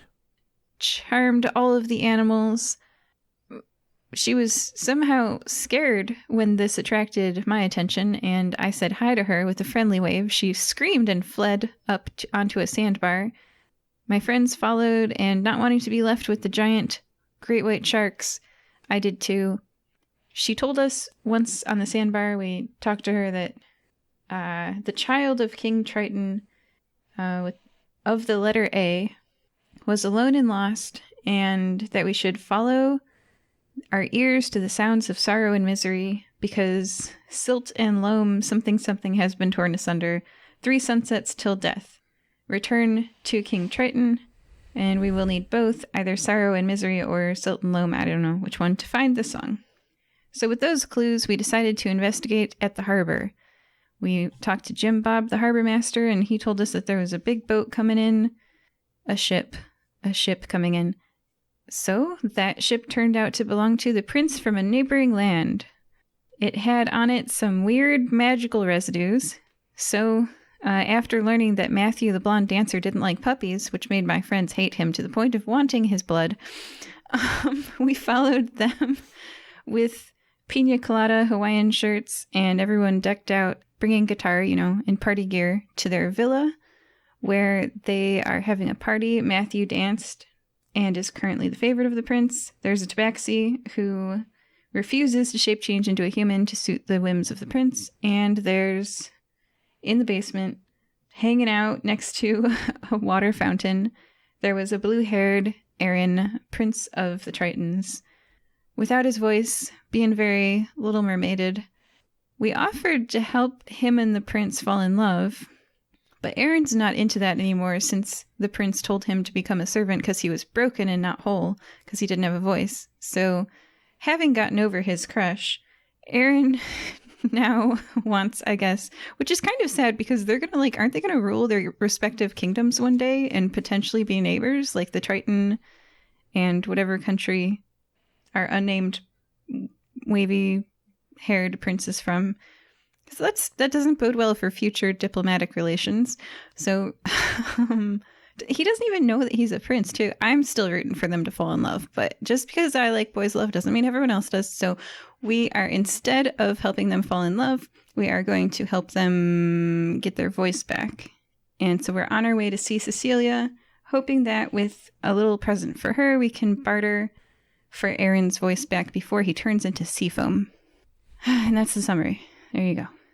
All right. It's quite a summary. All right. So you guys are well rested. You have Aaron in his teacup other dimensional space. And what are you guys going to do? Well, I guess from the interdimensional space, we would have taken some time to maybe talk with him about how to find Cecilia. Apparently everybody knows where she is, but we didn't. So, I guess now we have a better idea, and we should go and hunt for her. Well, hunt. Look for her. The path may be perilous. There might be monsters before we reach there. Who knows? Having been well rested, right? Her hideout is underwater, correct? Mm-hmm. Perhaps I should make us all able to breathe underwater again, if everybody is willing. Yes, yeah, that would be really please. helpful. Yes. Okay, so I cast the water breathing again on all of us for another 24 hours.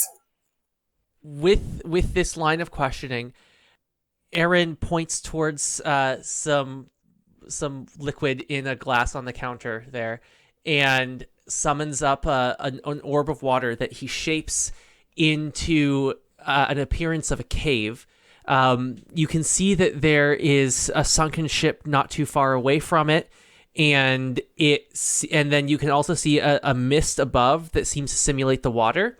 And judging by the perspectives, it looks like the place you're looking for is about half a mile deep. Okay, well, now that we have the water breathing, we can, I guess, definitely walk there. Well, swim. Are you familiar with the rules of long-term swimming? Ooh, yeah. No. Yes. I was reading up on these. Oh, we might be exhausted and stuff. Okay, well... Yeah, everyone without a swim speed does a constitution saving roll, and then they have a chance to become exhausted or gain 1 exhaustion point or whatever. And then each progressive, the first one's disadvantage on skill checks. And yeah, that one. You also Okay. cannot swim all day unless you have a swim speed, in which case it's like walking through the forest all day. Okay, well, none of us have swim speeds, I would assume. Not in this form. I have an idea. Yes. Yeah? We don't have to swim. We just have to sink. Let's just grab a rock. All right. One direction's easier than others. Aaron also, hearing this, directs his water to point an arrow far, far out to sea. What does that mean? Can I message him again? What Sure. does that mean? The arrow that points far to sea? Sure. He speaks into your mind. You can't just swim there. She's a good half a day away. You're going to need a boat. Okay, we'll take a boat. We'll take a boat to the place, and then we'll drop like a rock. All right. Yeah. It sounds like a plan. plan. We still have our little rowboat, right? We can take our little thing and You have a and ship. go? Yeah, that's the one I'm talking about, right? Yeah. The sparrow. Although you can get there other ways if you prefer. Other ways Oh! Is Amona still on the beach, or is he back at the guild hall? I'm sure you could find him. Hamonas, darling, he's cute, why not? He's with We're Crud. we're looking to, yeah, probably. No, I mean he's in a relationship with Crud. They have a son. Very aware. You're a home wrecker. Does not stop him. Very aware. I'm still a hot gay mess, so I'm just gonna go for Amonist. And Amonist, please, we're trying to get over there, and I'll kind of point the map. You're able to, see people, right? Can you get us on a boat? Just somebody who could, bring us over there? It's just that our tiny little sparrow thing, it's a rowboat. We'd be tired when we got there. Oh, absolutely. Yeah, we can take you out on one of Jim Bob's ships. You're probably also gonna want to figure out how to navigate there, because navigating at sea can be a little tough.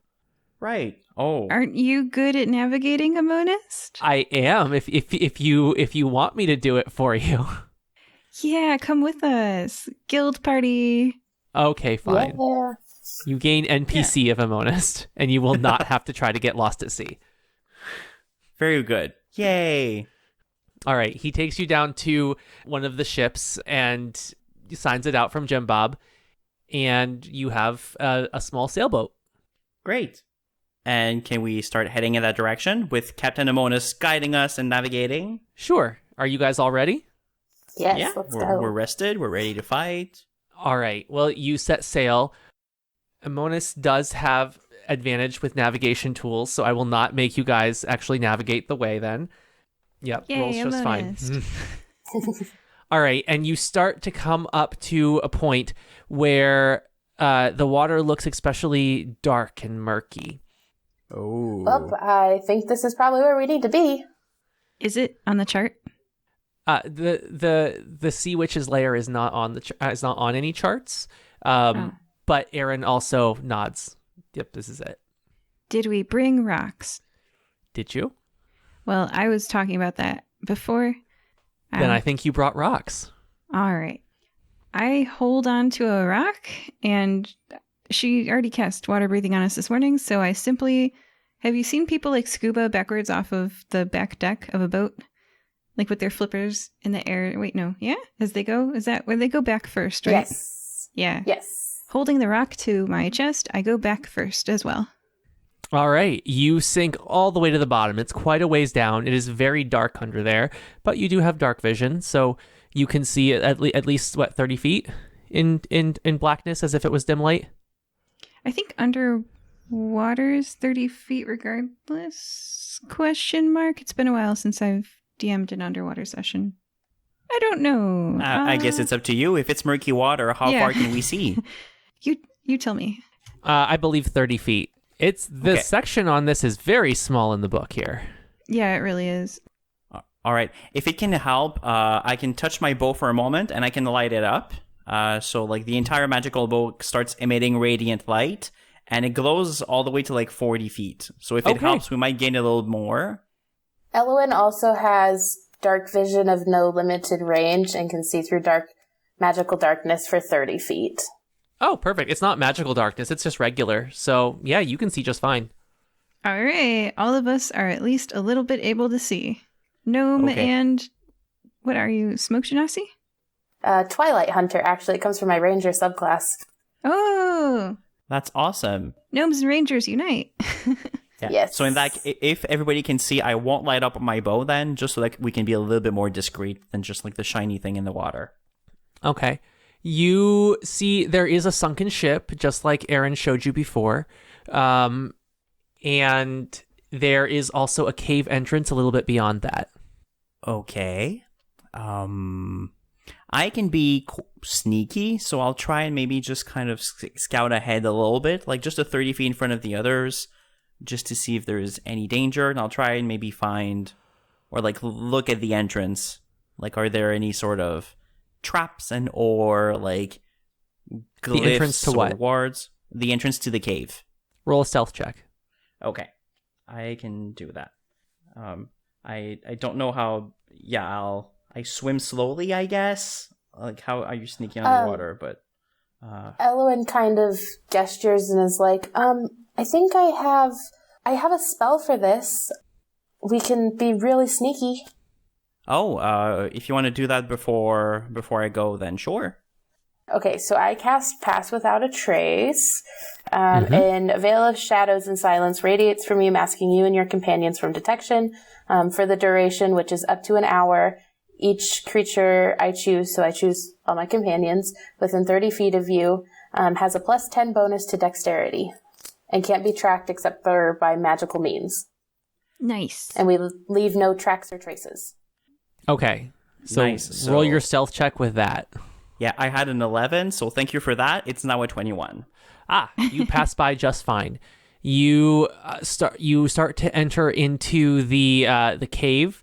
You see that there are quite a few tortured souls in the form of corals around, writhing in what appears to be pain. Oh. Okay,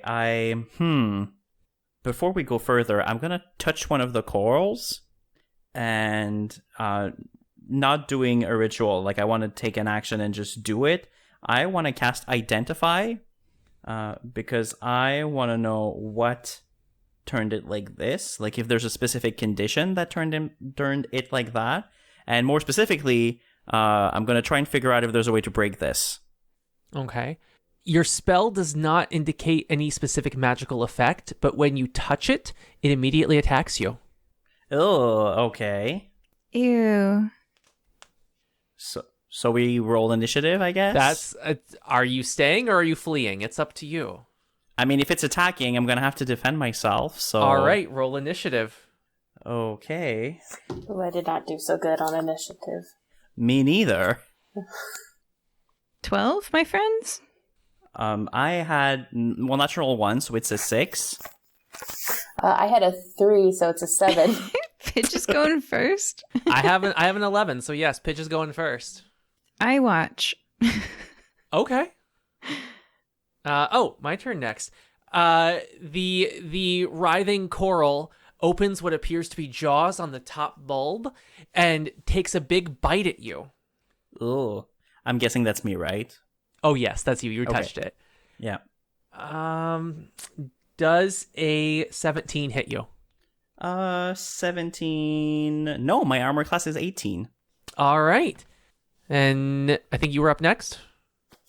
Yep. Elowyn takes out a dagger that she has named Dagger 2.0 because she burned her other one and just stabs at the thing. Oh my gosh, hi, we came here to help you. You nipped at our fingers, so die. Okay. Go ahead and roll. Oh, I have to talk to my friends about not murdering everything, but okay. That's a 13. That does not hit. Okay. And then Fletcher? All right. What do I have for this? Are there any rules regarding fighting underwater? Oh, yes, there are. Everything without piercing as its damage type, like tridents and I think daggers. Yeah, when you do a melee weapon attack, you have disadvantage unless it's a dagger, javelin, short sword, spear, or trident. Yep. That I should have looked into last night. Ranged attack automatically misses a target beyond the normal range, even if it's within the normal range. You have disadvantage unless it is a crossbow, net, or javelin. Mm-hmm. Okay. All right. So, well, I don't have any of that, so I'm going to pull out my whip and attack at disadvantage. Mm-hmm. Elowyn, you came next to me to stab it, right? Yes. Oh my gosh. Great. So, giving a twirl at my whip, I will cast Booming Blade, which is my attack cantrip, and I'll give it a whip underwater. The physics make no sense, but I'm doing it anyway. And it was a 15. 15. All right, you hit. All right. 15 gives us a total of, with my whip, the booming blade, and my sneak attack damage, it is 38 of slashing and thunder damage. Oh, thunder damage. Yeah, there is a little bit of thunder damage from the booming blade. How much of that's thunder? The thunder would be the next 2 dice, so there is a 12 thunder damage. Duly noted. It looks a little stunned.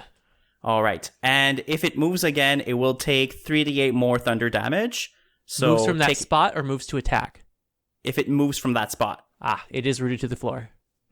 Oh, great. So that was completely useless. Still, I have a bonus action to disengage. So I will bonus action disengage, and I'll start moving in the direction that we were going. Does it get attack of opportunity when you do that? I disengaged, so no. Okay. No. All right. It only has a 10-foot range, so I guess you're not going to kill it. All right. Unless I don't know. Pidge, you're up. Fletcher, what are we doing? It tried to attack me, so I was just kind of, no, shoo. And now we can keep going. Okay. All right, then. All right. And it's no one's in range of it at the moment, correct? Everybody's backed away? Yeah. Or no, wait. Elowyn is still. Elowyn is. All right. Caution, those bite, I say to you. Does a 21 hit you? Oh, yes. Oh, all right. And Any resistance to piercing damage?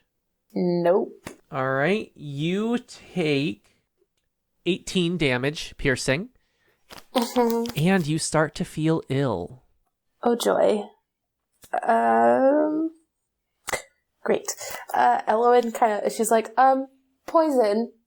And then she smacks it with the flat of her blade, trying to distract it enough so she can get away. And she tries... You're disengaging. Yes, she tries to smack it like twice to just get it to leave her alone for a second so she can get away. Do you have disengage as a bonus action? Because if not, you'd have to take it as your action. If you don't want to provoke, so there's options. If you're okay with provoking an attack of opportunity as you leave the melee range, then you would attack and then move. If you're not okay with taking another attack, then you would use your action to disengage and not provoke an attack of opportunity. I'm going to do the second one. I'm not going to attack. I'm just going to disengage. All right. You move out of range, stepping carefully as there are plenty more of these creatures scattered all over the floor, walls, and ceiling.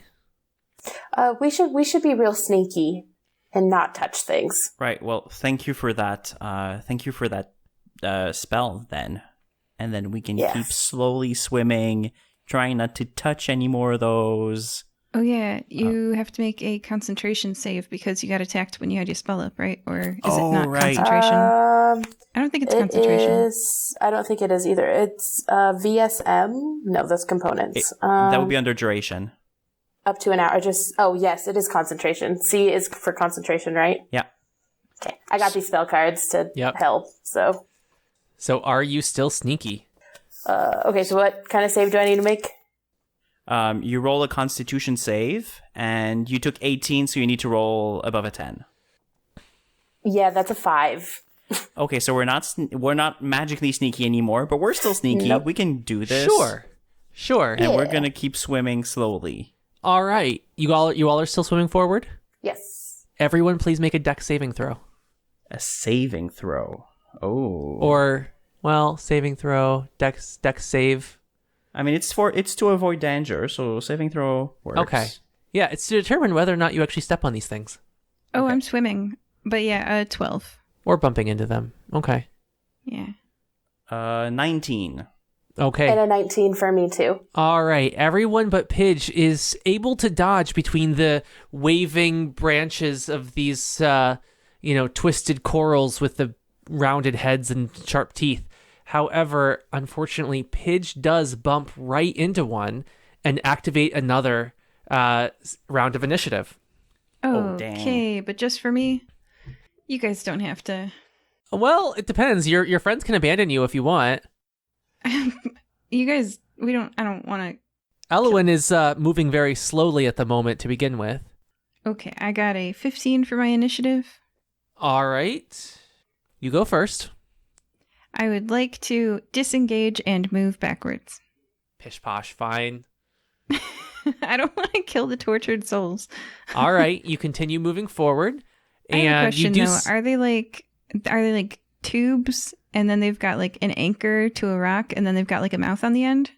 Pretty much. Can I cut one out of the rock and carry it like a snake so that it can't bite me?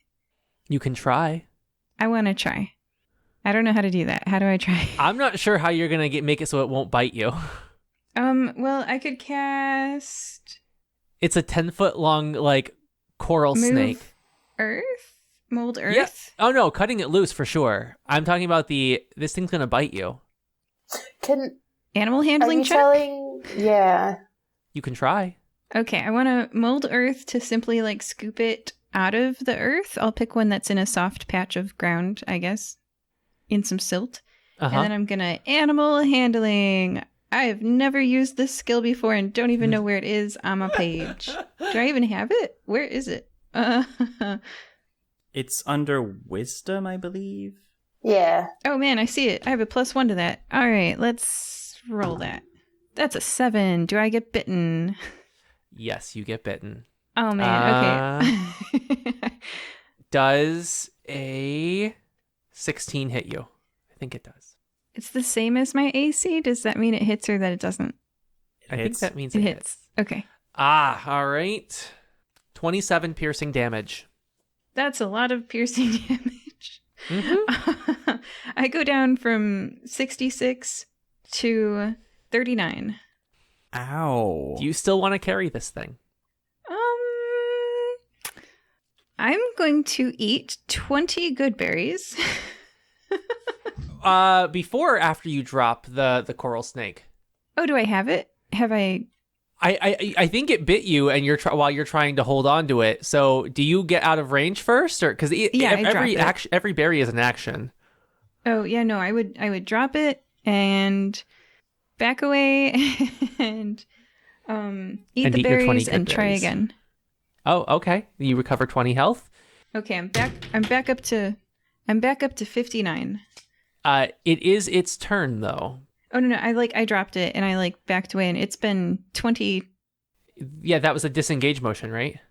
turns. Yeah, I disengaged and I moved away in an out of combat range. It can't move, right? So It can't move, but it can still very much see you and is aware of your presence. It's straining to get you. yeah, it watches as I eat 20 berries. I'm going to flick a berry towards it, actually. I'm only going to go up to 58 and see if it eats that berry. It does. Okay.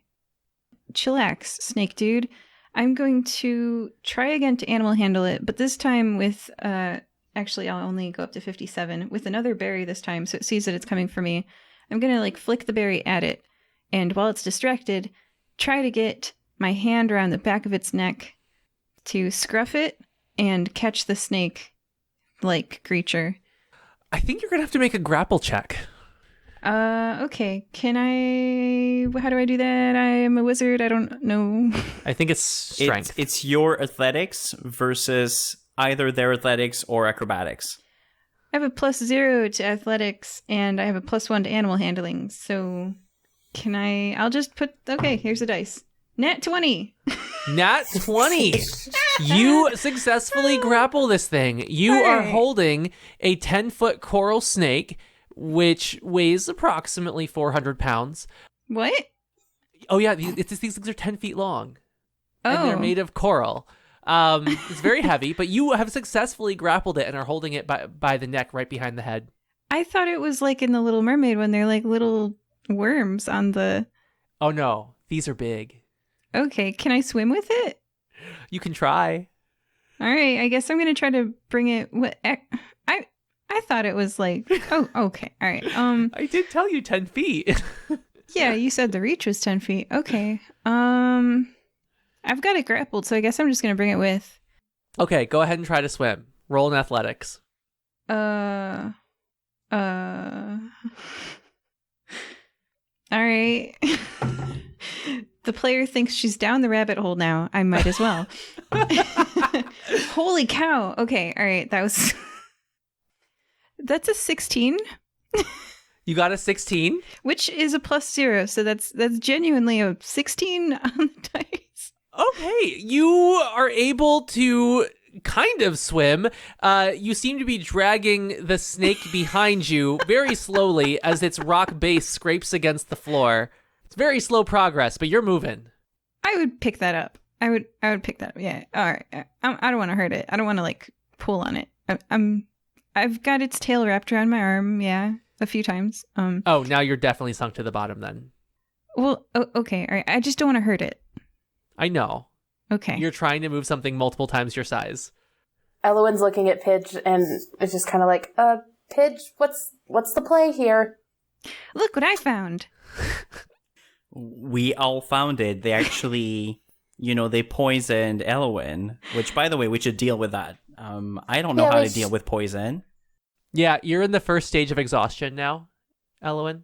Yay, I don't know what that means as a player. It's not so bad. You just have disadvantage on your ability checks, so it's not so terrible. But now. Don't get exhausted again.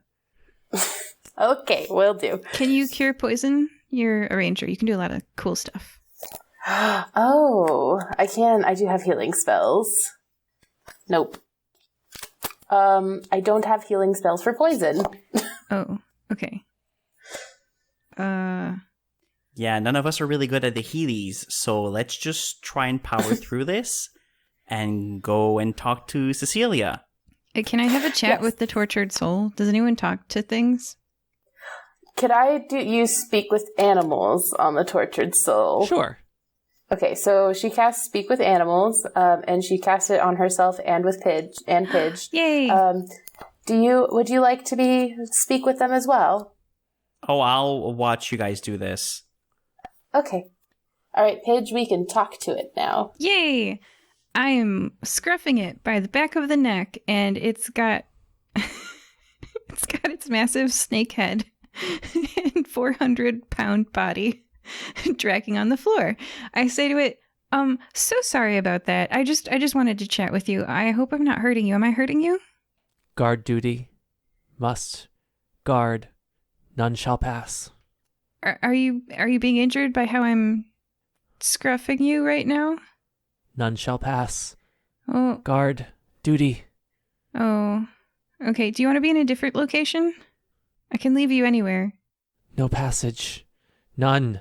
No one shall pass. I drag it over to the side of the hallway and in a spot that is more than 10 feet away from the middle, and I leave it there.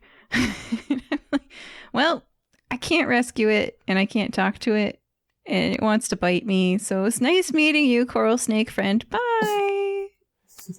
Bye. Elowen's listening to see if any of the other coral snakes are saying anything as she's passing by. They all have the exact same thought in a restless monotone over and over again. Great. So let's get to Celia, because this is turning into a little bit of a horror movie.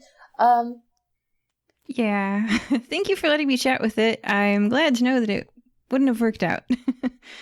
Yes, saves us from carrying it all the way home, though it would have made a great addition to a fish tank. Yeah, I was going to try to turn it back into a person, but yeah. I mean, I'm pretty sure killing Cecilia will do that, but you're opposed to that as well, so let's see. It might not, and then they might just be stuck there. Huh. I guess we'll see. We'll have to ask her. Let's go. All right. And Fletcher keeps swimming a little bit in front of the others, trying to scout the danger ahead, but also very excited because there's a mystery at the end of the tunnel. You open into a light. You see what looks like a house, but it's in a very strange state of disarray. Things are thrown all over the place. The large chair in on the side of the room seems to be broken and sort of crumbling. There's a bed and there's a cauldron, just like you would expect, but something seems off. You see a dark figure crouched onto the crumbling chair facing away from you. She is massive, by the way, much larger than a typical humanoid. Okay. Cecilia? Who goes there? Who comes to disturb my rest? Oh, hello, Miss Cecilia, the sea witch. I come to you on behalf of my friend Aaron, who you've spoken with, I'm assuming recently. You traded his... He's with us, right? Yeah. Yeah, I guess I wanted to keep him in the demi-plane so he'd be safe, but I can take him out if that's an appropriate moment. Leave at once! As she says that, Aaron's face goes blank and starts swimming out of the cave. Oh, wait, no. I'll try and grab Aaron by the wrist and keep him next to me, just not violently, but just kind of pulling a little bit. And he's pulling pretty hard. You're going to have to grapple him. Okay, no problem. I'll try. Grapple. Oh, yeah, that's strength. Oh, dang. Yeah, no, I did not succeed at that. Are you sure? What was your number?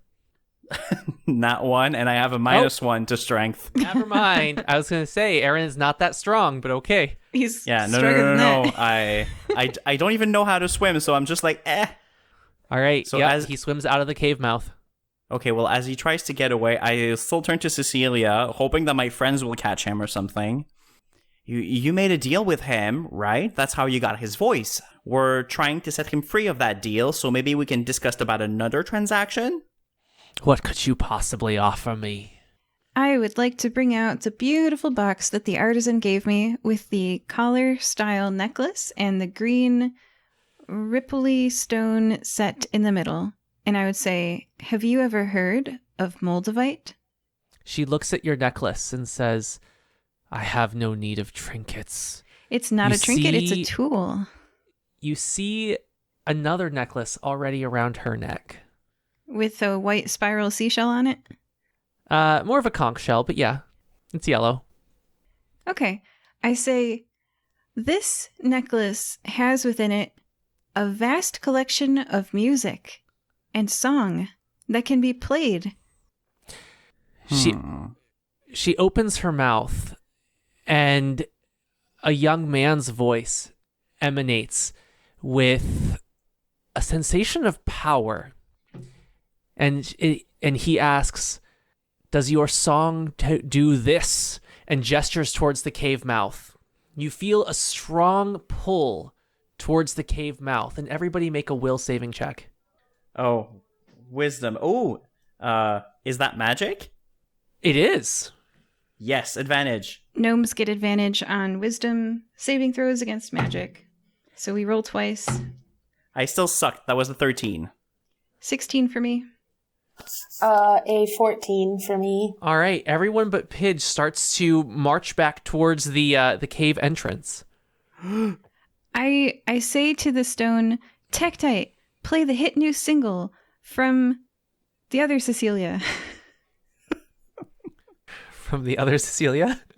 Yeah, Cecilia. Oh wait, no. What's her name? Cecilia was the front desk receptionist at the nightclub Bounce. I'm trying to remember the soprano's name. Oh, Salma and Valentina. Salma Delmedigo and Valentina Thevino. Okay, I say, Tektite, play that hit new single from Salma Delmedigo. And the Tektite starts playing a song. She looks furiously at you. And I say, we've brought this gift for you. We would like to give it to you, and perhaps you might, in exchange, spare Aaron's life so that he doesn't become seafoam. I know it's a lot of work to undo a deal, but hopefully with this gift, it might make it worth your while. And the stone is still playing the new hit single from Salma, which she's probably never heard before, but it is a number one hit, so it's good. She responds, "Never gonna give you up, never gonna let you down." She responds, "You were among the first who has never tried to slay me." Why would I slay you? But alas, none of this is my choice. Oh, he's gonna turn into seafoam regardless? There's nothing you can do to save him? Our friend Aaron? She looks at you, and she looks strained, as if she wants to say something, but something is stopping her. Oh no, are you cursed too? The big bad is not the actual big bad. There's more big bads. Okay, how do we save you? I cannot say, and she turns away. Her back is to you, and she crouches in her chair. She seems sad, and I want to comfort her. I let the song keep playing. Never gonna let you down or desert you. Yeah? Are we still walking towards the entrance? Has it stopped? No, as soon as you were out of the range of the magical voice, that compulsion stopped. You can come back into the room if you like. Okay, so there's something I want to try. Even though she shakes my confidence, I will swim to Cecilia, and I'm gonna try and do this stealthily because she's got her back turned to us. Oh, okay. What are you gonna do? I want to try and touch her. Oh gosh, you're invading her personal space. I would prefer it. My companions are so okay. All right. I'm sorry, but this spell is a touch, and I have this itch. I need to know what it is. So all right. I'm gonna swim to her. Roll a stealth check. Okay. You can become invisible. Can you become invisible? Yes. Can I become invisible first? If so you I want. have advantage. Okay. So I'll become invisible. Thank you for that reminder. It's not going to give you advantage, though, because she's not facing you. She can't see you anyways. She can hear you and sense water motion. Okay, so I'm not going to try and turn invisible then. I'll save that magic for later. So I'm going to try a stealth to see if I can swim up close. Oh, okay. 18. 18, you pass. All right. So I'll swim very slowly to her. And in one quick motion, I'll touch my unicorn medallion, and I want to touch her on the top of the head, and I want to cast Identify. I want to know what's going on with her. You see two things light up. You see the shell necklace light up with transfiguration, That's detect magic. Oh. I mean, detect magic will let me do that. Identify lets me learn whatever conditions are affecting a person if I touch them. You detect the curse on her as well. Okay. So there, like you see the obvious curse already that she's done, but then you see that a similar curse has already been placed on her. There seems to be a cavern taken out of her throat. Oh. So somebody else has her voice. Okay. So she doesn't have... Okay, so she steals other people's voices because she doesn't have hers. Okay. Okay, now that I've done this, does she react? Because I've learned all of this. Okay. What does she do? How do you... Are you comforting her with an arm around the shoulder and saying, "You poor thing," or did you just put your hand on her head? No, I'm just like, aha, cracked it. She unfurls her full length. You see that she is on the top half a humanoid, although she appears old and withered, and the bottom half is actually a long, slimy eel. Ugh. She swipes at you with her eel body and perform a dexterity saving throw. Okay. Dex save. 21. You pass. She swipes you away from her, but you're able to catch yourself and you don't take damage against the far wall. Okay, cool. Can I get an action? Oh, sorry.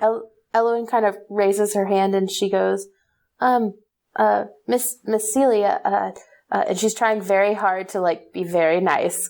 And she goes, can you answer yes or no questions? I can't say. Some things I can, some things I can't. I have a geas placed upon me. Oh. And you can tell people about the geas. That's Yep. convenient. She can say that. All right. Okay. Okay. Is it someone related to you that did this to you? Yes. It wouldn't happen to be like a king that likes to smite people who lives underwater, would it? I see you've met him. Well, we've heard of him, but... Yes, it was he.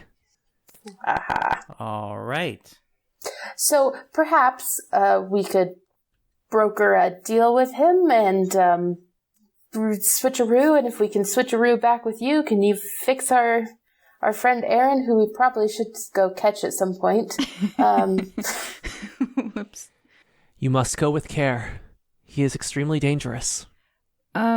But so will Aaron turn into Seafoam in 3 days, 2 days now? He will. Why? Why is he turning into Seafoam? She looks pained. Oh, you can't say. Was it King Triton who is turning Aaron into Seafoam? Or was it something you did? I think that curse is hers, but she was cursed before. Mm-hmm. She looks pained. She wants to tell you, but she can't. Do you have a passage that is quick to get in to see this man? I know sometimes these sea caves can lead to interesting places. My cave is a simple cave. You might want to seek his guardian. Right, and we have the prince, so we should... Leverage. I was going to say we can go to the castle and ask an audience now, but leverage, sure. Be careful. There are many things set to keep me in this place. You have not seen them all. Oh, all right. Let's not waste time then and go and see the king. Can you tell me who his guardian is? You passed right by on the way in. I'm surprised he didn't make himself known. Oh, in the shipwreck? She nods. Okay. Good to know, good to know. So I guess we should go and meet that guardian, show that we have the prince, and then go and talk to the king? That sounds like a plan. She sinks back into her chair. Thank you, Cecilia. And before she breaks my heart, I'll turn around and start swimming in the other direction. Elowen follows. Pidge does not. The second verse starts. I'm standing The second verse? Floating in the water, yeah, with the Rick Astley song playing. And Oh, okay. I've got the collar in my hands, and I'm not immediately following my friends. I look sadly down at the collar in my hands, and I hold it out to Cecilia, and I say, "This might keep you company in here. It'll play any song you want it to. Try some by Valentina Theveno and Salma de Medigo. They are the current top sopranos in Nicomoy. Have you ever been to Nicomoy?" She doesn't respond. Okay, I'm gonna leave the collar. It's a gift for her. She can have it. Okay. It genuinely does have, like, if you're looking at numbered of pirated MP3s, it has all of them. So it's full of music to entertain her. It's got lots of podcasts and songs and operas and stuff. And Okay. I say, I'm not yet gone from the room. Aaron seems like a good boy. He's not his dad. I know that his dad doesn't sound great, but don't take it out on Aaron. And I leave her the necklace. And I swim away. Okay. You guys made it outside the cave. We'll say that you did not trigger any of the rock snakes now that you know better. And what do? Do we see Aaron outside the cave? Yes, he is looking bewildered, sitting right outside. Okay, well, we'll swim to him. He had the water breathing as well, right? Like, he's not suffering at the moment? No, he's fine. Okay, all right. So we'll take him, and I guess we kind of have to take him home. So we'll bring him to the shipwreck, and from outside of the shipwreck... Oh, yeah? Before we do that, hey, Aaron, what's your dad's guardian? Oh, right. Can I ask him that? You can. In his mind, yeah? Sure. Can you tell me what it is? Do you know? His crown commands the entire sea life. Anything you can think of under the water could be a guardian that he's set. Most likely, he's also set those rock snakes to guard her. Oh, okay. That's reassuring. I'm not able to speak to... Oh, wait, I can try. What if it's a tiny guardian? So I'll swim to the shipwreck, and with my ability to speak with small beasts, I'll just send a general suggestion of, "Hey, we found the prince." You find a megalodon. Ooh, that sounds like a... It slowly swims out of the shipwreck. You can see that it has some kind of metal contraption attached to its head, and it starts swimming towards you menacingly. Ooh. Ooh, that's like a big shark, right? 60 feet? Ugh. Pidge is still back at the cave, but she's definitely looking over the megalodon as one would look at the schematics of a thing that she wants to build. Okay. Elowen quickly casts Speak with Animals on herself and says, hi, you first of all, really cool, really big. Not here to hurt you. We just really, really need to talk to the king. You hear in your head, "Guard witch." Yes, and you're doing a great job. We're not here to do anything with her. We are here we need to speak with the king. Can you help with that? You just keep hearing that same two words in a dry monotone. It's like it's not capable of thinking anything else at this point. Elowen looks at her companions and is like, okay, when we finally talk to this dude, we've got to tell him he needs to train like his minions and let them have like free will, because this is not convenient. Yeah, we're not able to tell him that we found the prince. What is up with that?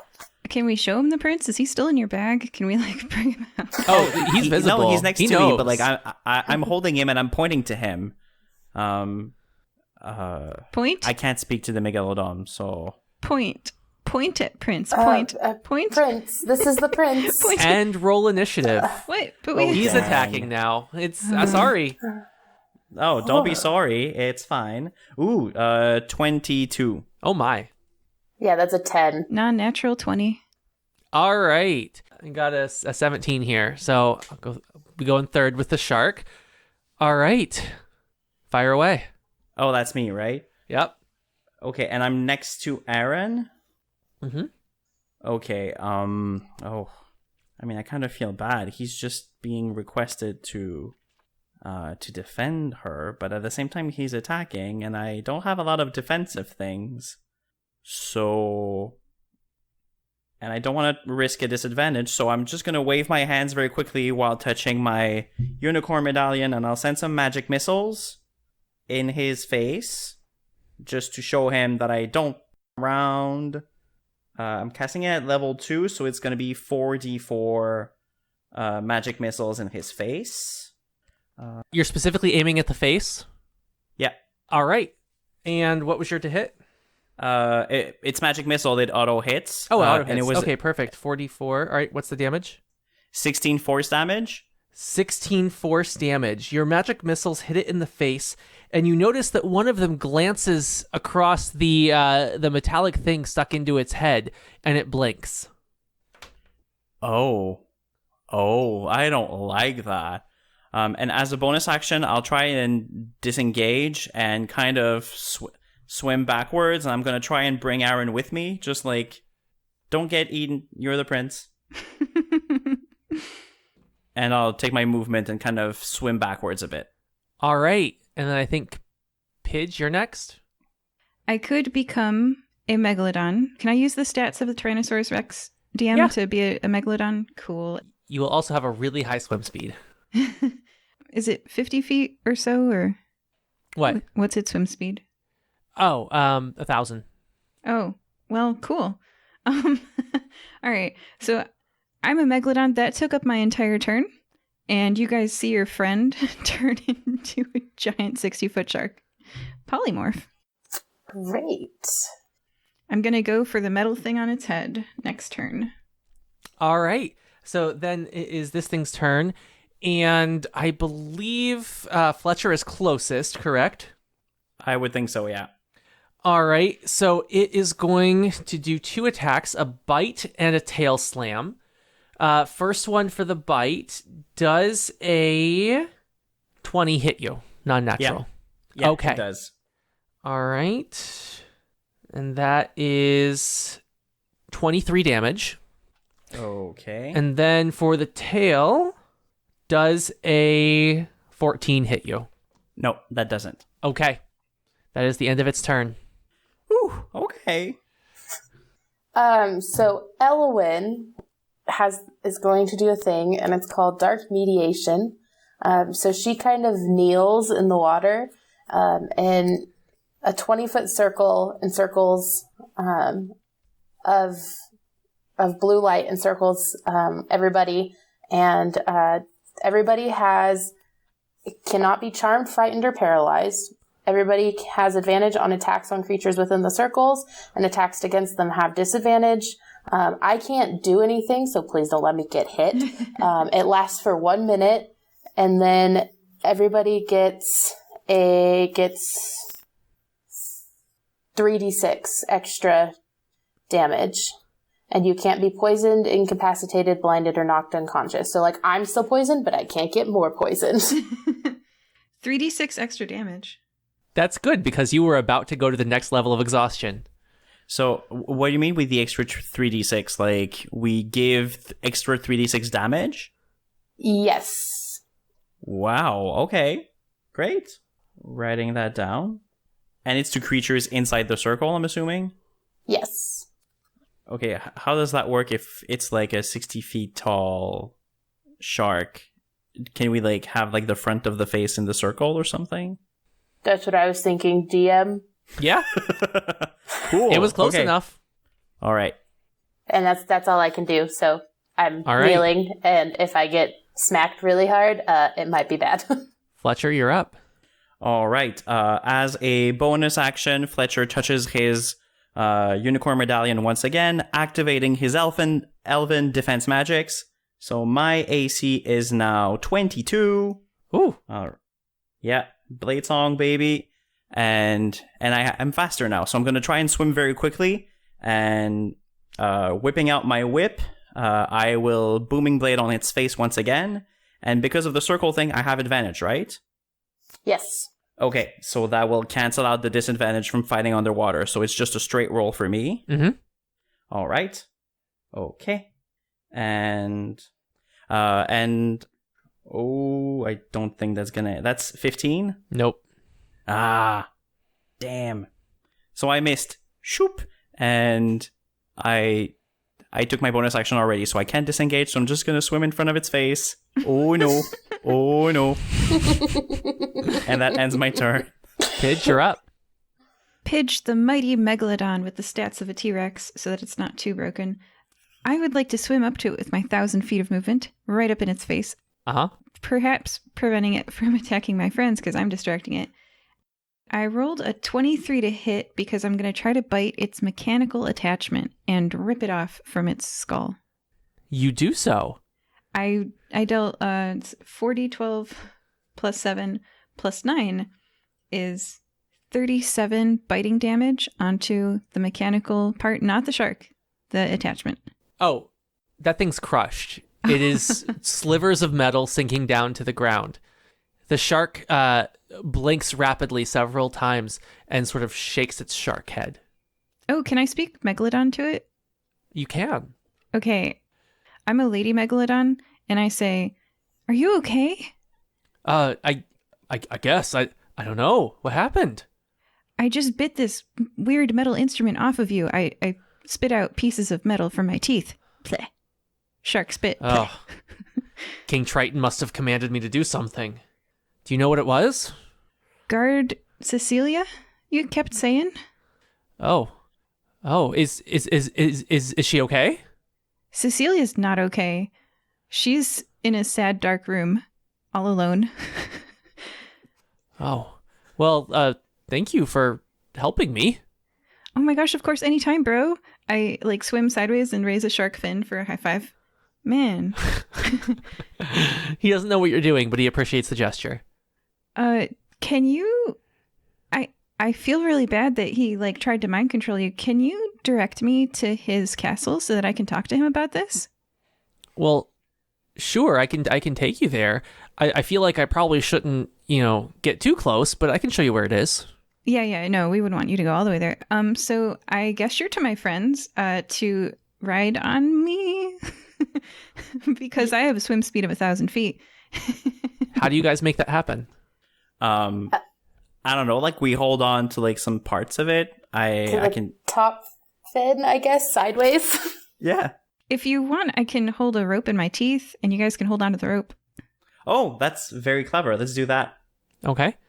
Do you take off with the rope in your teeth? Yeah, and yeah. I can keep polymorph up for, I think, an hour? Okay. Well, as soon as you take off at 1,000 feet per turn, per 6 seconds, that rope burns your guys' hands. Oh, I could tie it around their waist. And they're... Oh, you want to do that? Okay, I don't want to hurt my friends. You can also not swim at 1,000 feet and just go at a regular speed. Yeah, whatever's the fastest that they can handle is what I swim at. I've got Aaron, Elwyn, Fletcher. I'm just trying to travel. Not trying to murder my friends. Okay. Sure. I will not murder them here. Okay. All right, so you're proceeding. You're following the other Megalodon, and you come upon a large castle underwater with lots of Tritons swimming around. You can see the village spread out around below it. It's pretty obvious which one is the castle. Okay, I say thank you to my friend, and then I have the prince and return him to his father. So that's I'm going to drop polymorph, and okay. once the Megalodon is gone. You're swimming forward towards the castle, and you come upon an underwater grotto. You see what looks like the throne room, and there is a Triton who has a trident made of ancient coral, a golden crown, and a necklace with a seashell. He's lounging on the chair and points his crown at some more fish and says, "Bring me them all," as they dump caviar into his mouth. Ew. That's fish eggs. Okay. Yes. Yeah. The fish are all kind of blank-eyed and bringing the eggs from their nests over to him. Wow, this guy's soup's evil. Can I approach respectfully if there's a line? Like, yeah? Yeah, you can do whatever you want. I want to wait in line. You guys want to wait in line with me? And then we've got... a line for the king? No, no one dares approach the king. There's no line. Oh, okay. Aaron, here's your dad. Aaron starts to look fearful. Oh, did you run away? Because you should have told us that before we got here, Aaron. Yeah. Are you guys thinking towards him? Oh, yeah, I'll do that. Okay. Of course I didn't run away, but it's King Trident. You don't just walk up to him. Okay, well, you have fun. I'm going to leave you here. Bye. Okay. I mean, as far as I'm What? concerned, I'm going to watch as he approaches his father. Introduce us if it's safe. Well, I'm going to approach with him. No. Oh, Aaron is absolutely not approaching his father. Okay, well, But his father was retrieving... I'm so confused. Didn't we get... Okay, his father... I wrote down this name. Somebody wants him back. Wait, what? Who's Merowyn? Merowyn is just another siren. Who was hired by King Trident to get his son back, right? I don't know. Hired? Who are we returning this guy to? no. Child named of A is... Yeah, that's Aaron. Yeah, no. We have the right person, and... Okay, well, he doesn't approach his father. That's kind of a distant relationship, but we won't judge too much. No, we're judging. You should. Oh, I don't like the guy, and I don't like what happened to his son, so I guess Aaron doesn't want to approach, but I will, and I'll kind of bring him with me. Yeah, I was going to say, Elowen has no fear. She's like, let's just get this over with. We're here. Just swims right up and is just like, hello, Your Highness. He looks down and his face turns stormy. Who are you and why have you come to my grotto? Well, I heard that you were missing your son because he went missing, so we went and we found him. There's an eensy-weensy little problem, nothing that'll even take anything out of you that you could totally help us with so that way you can get your son back. Completely normal. I mean, he's here with us, but he just has a tiny, tiny little problem. His face turns more stormy, and he says, he was supposed to stay gone. Then why did you hire us to get... No one hired anyone. The rest of the kingdom thinks he's missing. Okay, we can take him... Do you want us to kill him? Because we can take him away from you. Like, we can make him gone if you don't want him anymore. Like, just, like... I'll do it myself. And he hefts his trident. Well, no, we can do it for you. We'll do it for you. We're so good at that. We can do it for you. We are wonderful at it. Pidge transforms into a megalodon. I got this. I can take him out. I can kill him for you. I didn't know what your commands were, my lord. We were confused on the orders. I can totally do this for you. Anything you say. Who knows he's here? Only us and you. Also the fish with the caviar. Fine. Destroy him, but make it quiet. Can do, sir. And I grab my friends. I'm a megalodon. And Aaron, who probably heard all that. And I swim away with you, far, far away. That's the second polymorph of the day. Okay, and now 1,000 feet per second away, I'd like to discuss what just happened with you guys. Aaron, did you know your dad wanted to kill you? I relay the question. I didn't realize he felt that strongly. I thought that he must have told me to see the sea witch. I don't remember. Okay, so let's summarize the situation. We've got King Trident, is that his name? The mind-controlling person of the ocean, whose citizens are in peril. We've got Cecilia, who's in a sad, dark cave, and her death curse on King Trident's son. So let's go talk to Cecilia, get the death curse taken off, overthrow King Trident, and put Aaron on the throne? I don't think she can take the death curse off. She can't take it off. Oh, she can't. We're here now. I am totally down to murdering King Trident. Sorry, regicide. Yeah, it's not because he's a person, it's because he's a ruler that we've got to depose him. Does he have any weaknesses? Elowen looks at Aaron. Well, the Sea Witch told you. It's the same as all of us. Death by Megalodon? Lightning. Lightning. Oh, I have nothing for that. No. I have lightning, sort of, not really, but kind of, if I can shoot an arrow at him and hit him with lightning. Also, though, question for you about your curse. Did it just say someone has to fall in love with you? Or did it say that it specifically had to be the prince? Unfortunately, it did specify the prince.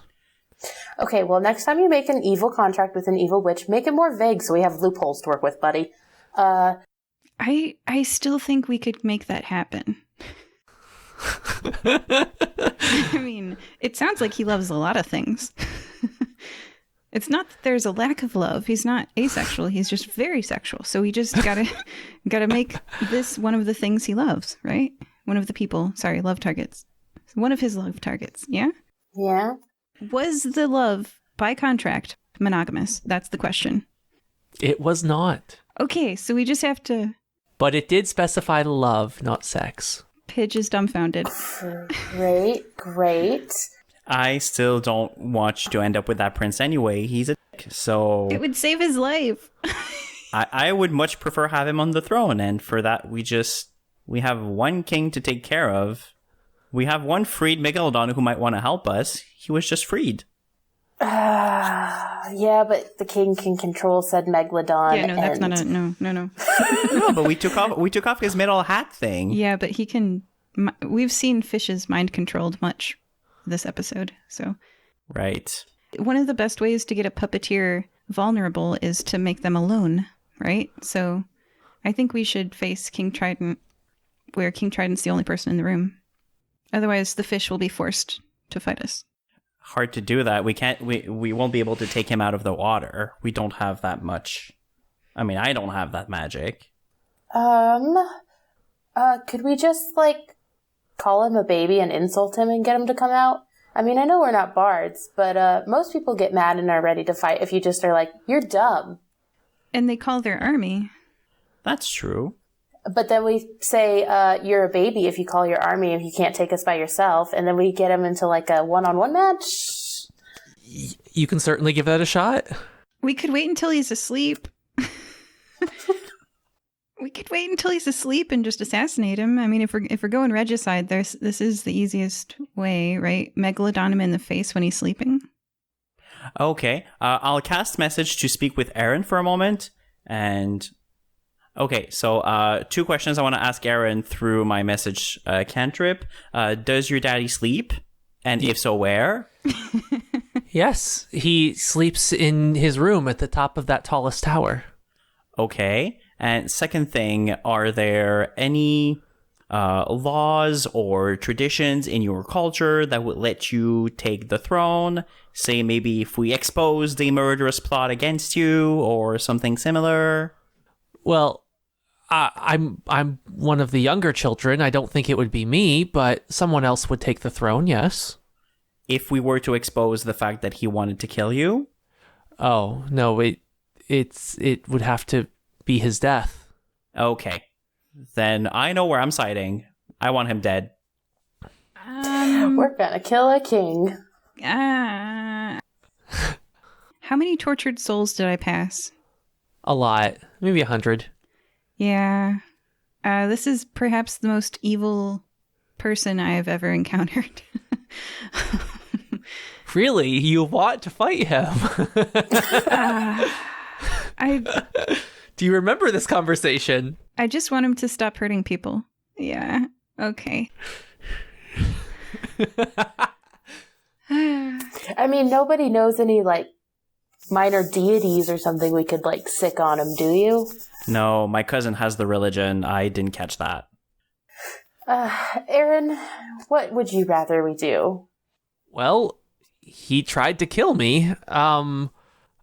He has been that sort of king for quite some time. But there's never been anyone who could defeat him. And it's not just that he tried to kill you. He may still actively kill you if we don't stop this. So without our intervention, he will kill you, Aaron. So Yeah. All right. When does he sleep? Well, at night. It's almost nighttime now. Okay. I'd like a short rest. And then we Yes. will attack King Trident. And before we run out of water time, Elowen, re-ups it for another day. Yay. Okay. And while we short rest, can we not be exhausted and stuff and fix your poison? That takes... Oh yeah, that could be good too. I mean, removing an exhaustion point usually takes a long rest, but is there a way to get rid of the poison? Sure, you will keep your level 1 exhaustion, and you, with your short rest, will no longer be poisoned to sink further. Okay, great, cool. One thing I'd like to try during... wait, that will never work. There is no way for us to kind of get access to lightning magic, right? I thought you already had lightning magic. I have With your thunder, whip. so it's... Oh, thunder... whip, because Booming Blade is like thunder, it's sound damage, it's not lightning. Oh, okay. I have a lightning arrow thing, not super great underwater, but if we can make it happen. Yeah, you'll be at disadvantage, but you can use it. So basically, the next time I make a ranged weapon attack during the spell's duration, the weapon's ammunition or the weapon itself, if it's a thrown weapon, transforms into a bolt of lightning. And then if the target, if it hits, takes 48 or half as much damage on a miss. And then whether or not I hit or miss, each creature within a 10-foot of the area, within 10 feet of the target must make a dexterity saving throw. Each of these creatures take 2d8 lightning damage on a failed save or half as much damage on a successful one. And then it turns into its normal form. So we definitely shouldn't be close to it when I do this. Not super close. All right. I've got a plan. I'd like to collect 10 pieces, maybe 20 pieces of sharp coral. You do so. Cool.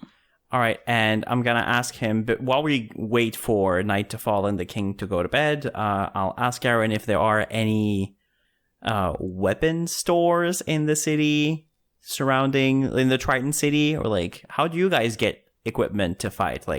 Oh, of course. Is there a way for me to get a crossbow or a weapon I can use underwater? Yes, there are weapon stores all over. Okay. You just go in and buy whatever you like. I mean, there's nothing especially fancy there, but... Well, we just need a crossbow. Really. I'll swim to one, and I'll ask whoever's there if they have... I'm not a crossbow expert, so I'll just ask for the biggest crossbow they have. If it can be magical, great. They don't have anything magical, but there is a 1d10 crossbow that's available for purchase for 10 gold. I will buy that so that I have something at least. Elowen would like to buy one as well. All right. Okay. So we have that at least. And heavy crossbow. Great. And oh, dang. I can't use that. It's heavy. Can I switch my heavy crossbow to a hand crossbow then? Yep. Okay. That's what I need to buy. I think those are 1d6. Yeah. Very aware. I'm a gnome. I cannot carry heavy weapons. Dang. I can. Yeah, so you got the big thing. I have the small one. And are there any magic shops then in town? No. King Triton controls all the magic here. That would make a lot of sense. So, okay, so my plan is, and this would be kind of as night falls, my plan would be before, when we're ready to go there, you should cast Pass Without a Trace, and we should try and swim there as sneakily as possible. And Aaron, does he have a source of power? What if we were to take, I don't know, does he have a trident we could take from him before the fight starts while we're sneaky? Well, of course. You saw it. He has several magical artifacts on his person. Okay, so we'll try and get rid of those. So I'll cast Detect Magic, you can cast Pass Without Trace, and we can try and take that from him. How long is a football field? 100 yards. Is that less than 500 feet? It's roughly 300 feet. Okay, picture the distance of a person at one end of a football field, kind of waving at a person at another end of a football field. Yeah. Mm-hmm. I can be 500 feet away from this fight and still fully participate. So I am a full football field and something away. And I hand I hand Elowen 10 sharp pieces of coral, and I hand Fletcher 10 sharp pieces of coral. Please to put those in room with King. Thank you. Okay. Very well. Okay. So we wait for night. Is it time? Yes, it's time. Okay. So I guess Elowen and me will try and sneak into the room, and Pidge will stay at safe wizard distance. I'm keeping an eye out for anyone coming. No one would want to, check on this king, I'm sure. But if they do, I will distract them with tales of needing to find the bathroom. All right. And I cast without a Yes. Okay. Perfect. I cast pass without a trace on us. So we have plus 10. All right.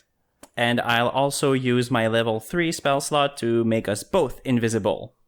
So don't attack Elowen. If you attack, it'll be gone. But we have an hour of invisibility, which should... usually that means advantage on stealth. So we have advantage plus your plus 10. Great. We also have one shot. I think I only have one spell left in me for lightning. That's fine. And from there, we'll hit him with everything we have and Pidge's amazing sharp coral. Yes. Let's do this. Let's do it. Okay. The tower is there. You swim up. You see the window wide open. There's no security. This guy is not worried about anybody taking him out.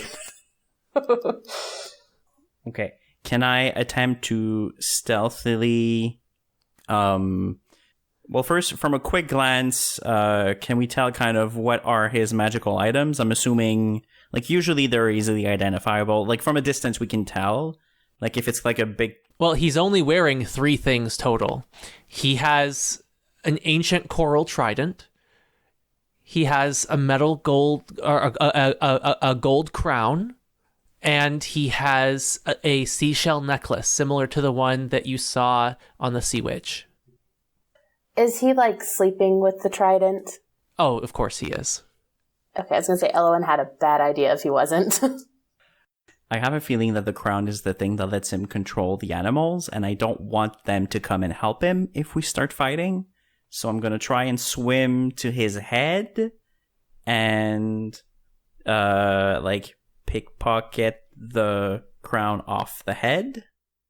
Oh, wait, no, I forgot I'm a rogue. God. So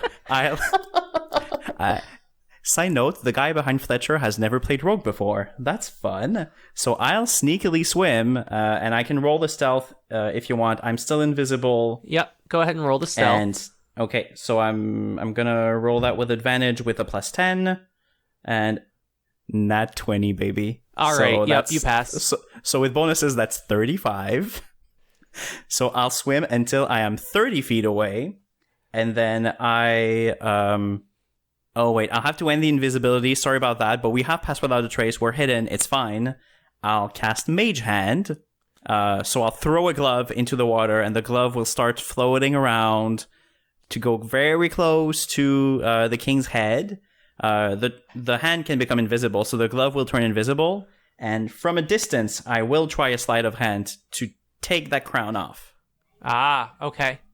And so that's sleight of hand. I'm pretty good at that. Not super, but I'm pretty good. That's a 19. That does not pass. Sorry, taking a crown off somebody's head, DC 20.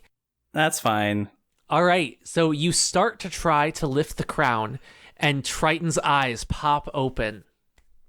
Invisible magic hand. What does he see? Ah. Well, he doesn't see the hand. He felt something on his head, and you're no longer invisible, correct? No, but I'm still kind of hidden. I maybe I don't know, behind a chair or something. I'm 30 feet away. Okay, you're 30 feet away inside the room? Yeah. We'll say with 3/4 cover? I guess so, yeah. All right, make another stealth check. And this one, we'll see. Okay. Does Ella need to make a stealth check? Are you in the room? I think she's watching from the window. Okay, then not yet. Okay. Another stealth, that's 19 with 29 with the pass without a trace. Okay, yeah, you pass. He doesn't see you yet, but he's definitely awake and he felt something on his head. Okay, Okay, I'll cast a silent message to Elowen. Okay, so he's kind of awake. I can try again. Get ready. Like, ready your spell or whatever. This is not going to go well. Okay. Ellen is just like, all right. And she loads a bow I guess, is it an arrow? I guess it would be an arrow, right? A bolt. It's a bolt. That's what it is. She loads a bolt into the crossbow and like gets it ready and gets ready to cast. And once she casts lightning, then we don't have Pass Without a Trace anymore. Okay, so don't cast it yet, but okay. And then focusing on my invisible glove, I will try that sleight of hand once again. All right. Oh no, that's an 8. That's an 8. He feels something. He still can't see you. Well, he is. But he knows something is happening. He swirls his trident around and casts Ice Wall, surrounding himself in a bubble of 1 foot thick ice. Oh, dang. Cool. So he can't see though, right? Oh, he can see through it. Oh. Best to wait this out, I guess. You guys aren't spotted yet, right? Not yet. Okay, I would just hang out and like wait for him to get bored with his bubble. Oh, I have a magical item I haven't used yet. I'll quickly give a little pinch to one of the earrings that's dangling from my pointy ears, and I'm activating my ring of X-ray vision, and I want to kind of look through the ice wall because I want to see him, and I kind of want to see what he does. Oh, it's clear ice. You can see right through it. Oh, okay. So, because my invisible hand was next to his head, I'm assuming it's still there behind the wall.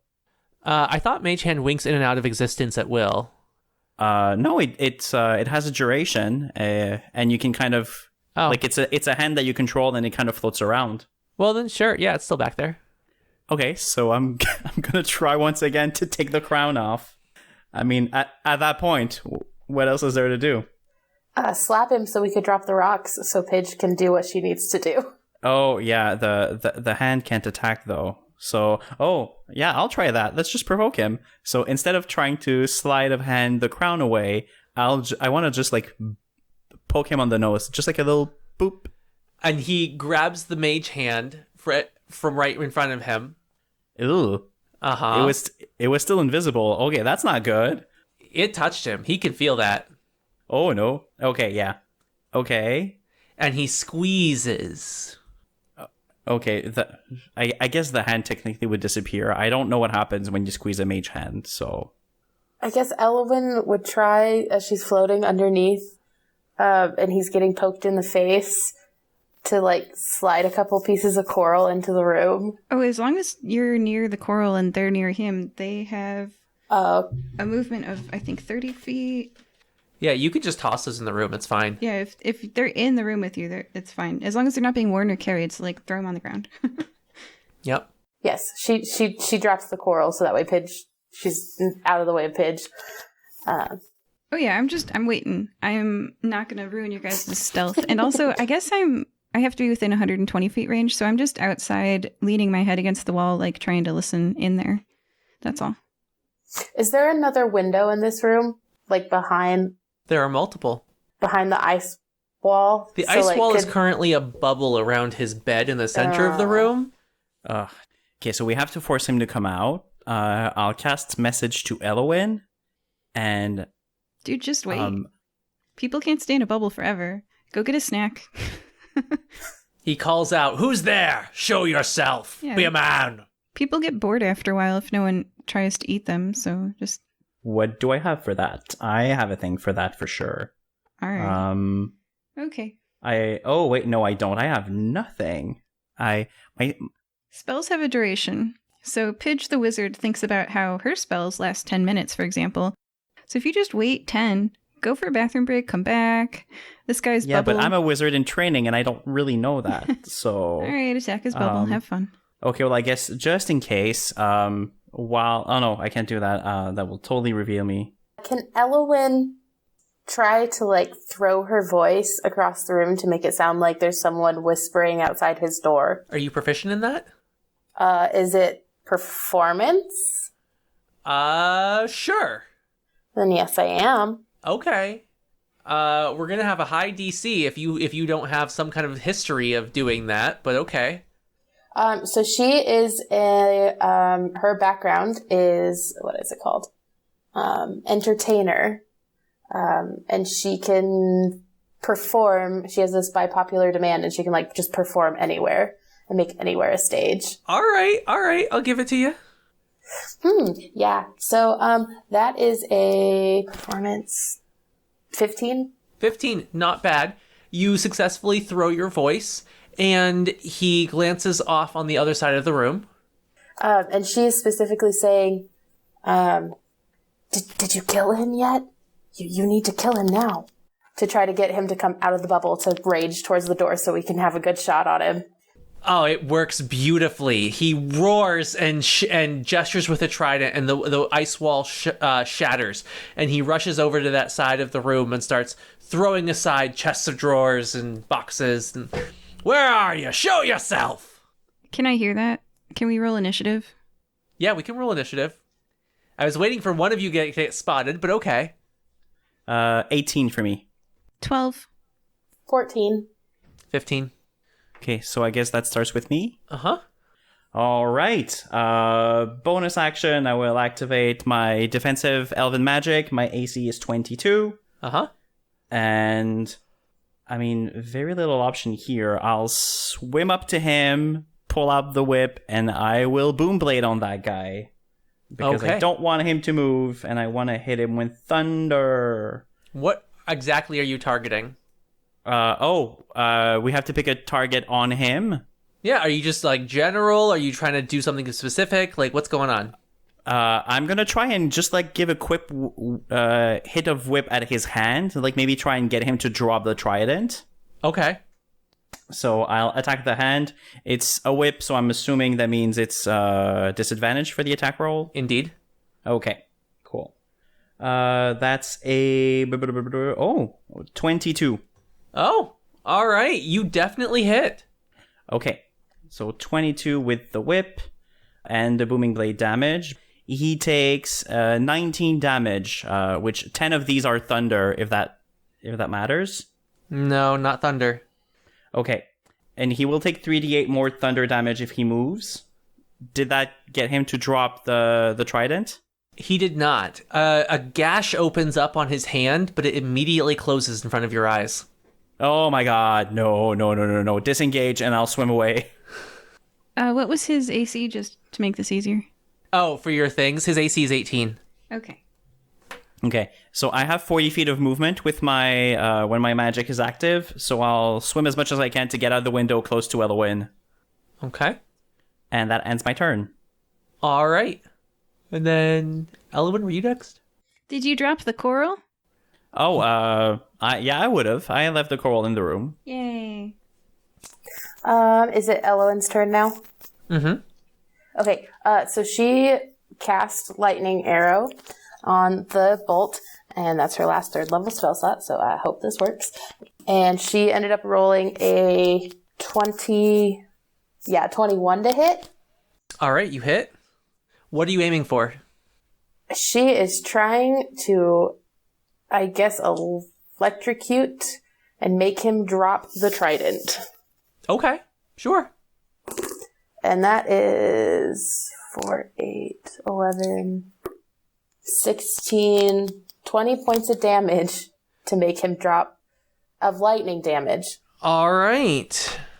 And each creature within 10 feet of the target needs to make a dex saving throw, or they take 2d8 of that. Fletcher, were you within 10 feet? No, my speed is 40 because of my magic, so I was swimming further away. Oh, yeah, you're gone. Gotcha. Okay. He takes the lightning damage, and he looks somewhat paralyzed. It seems as though his wound is not closing the way the last one did. He does also drop the trident. He is momentarily stunned. Great. That's my action. So 2 attacks in 1 action, right? That's how that works? I couldn't just, if I have 2 attacks, I couldn't use one of those attacks to go grab the trident. I mean, that's for the DM to rule. You still have your movement, and you get a free item action. So yeah, if If you are within 30 feet, you could swim over there, and if you have a bonus action, pick up the trident. You can't use it but you're half of an attack as like if you have an attack with 2 hits, you don't get to use one of the hits as a repeat action. She casts lightning arrow. So she is gonna, I guess, shoot the trident to try to knock it away with her second attack. This one is not lightning, but that would be a 19. Yeah, 19 to hit. It's stationary. Sure, you hit. And just, do I roll damage if I'm just knocking it away? Sure. Go ahead and roll, and that's how many feet it moves. 7. So it moves 7 feet away. Cool. Okay, and she calls out, somebody grab it, grab the thing. Aye, aye. All right, and then, Pidge, what did you roll for initiative? I was last. You were last. Okay. Unfortunately, it is King Triton's turn, and his trident is only 7 feet away at this point.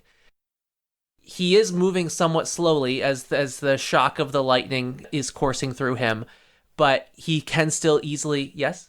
He takes 11 more thunder damage if because he moved. Oh, yes, he does. And he keeps it.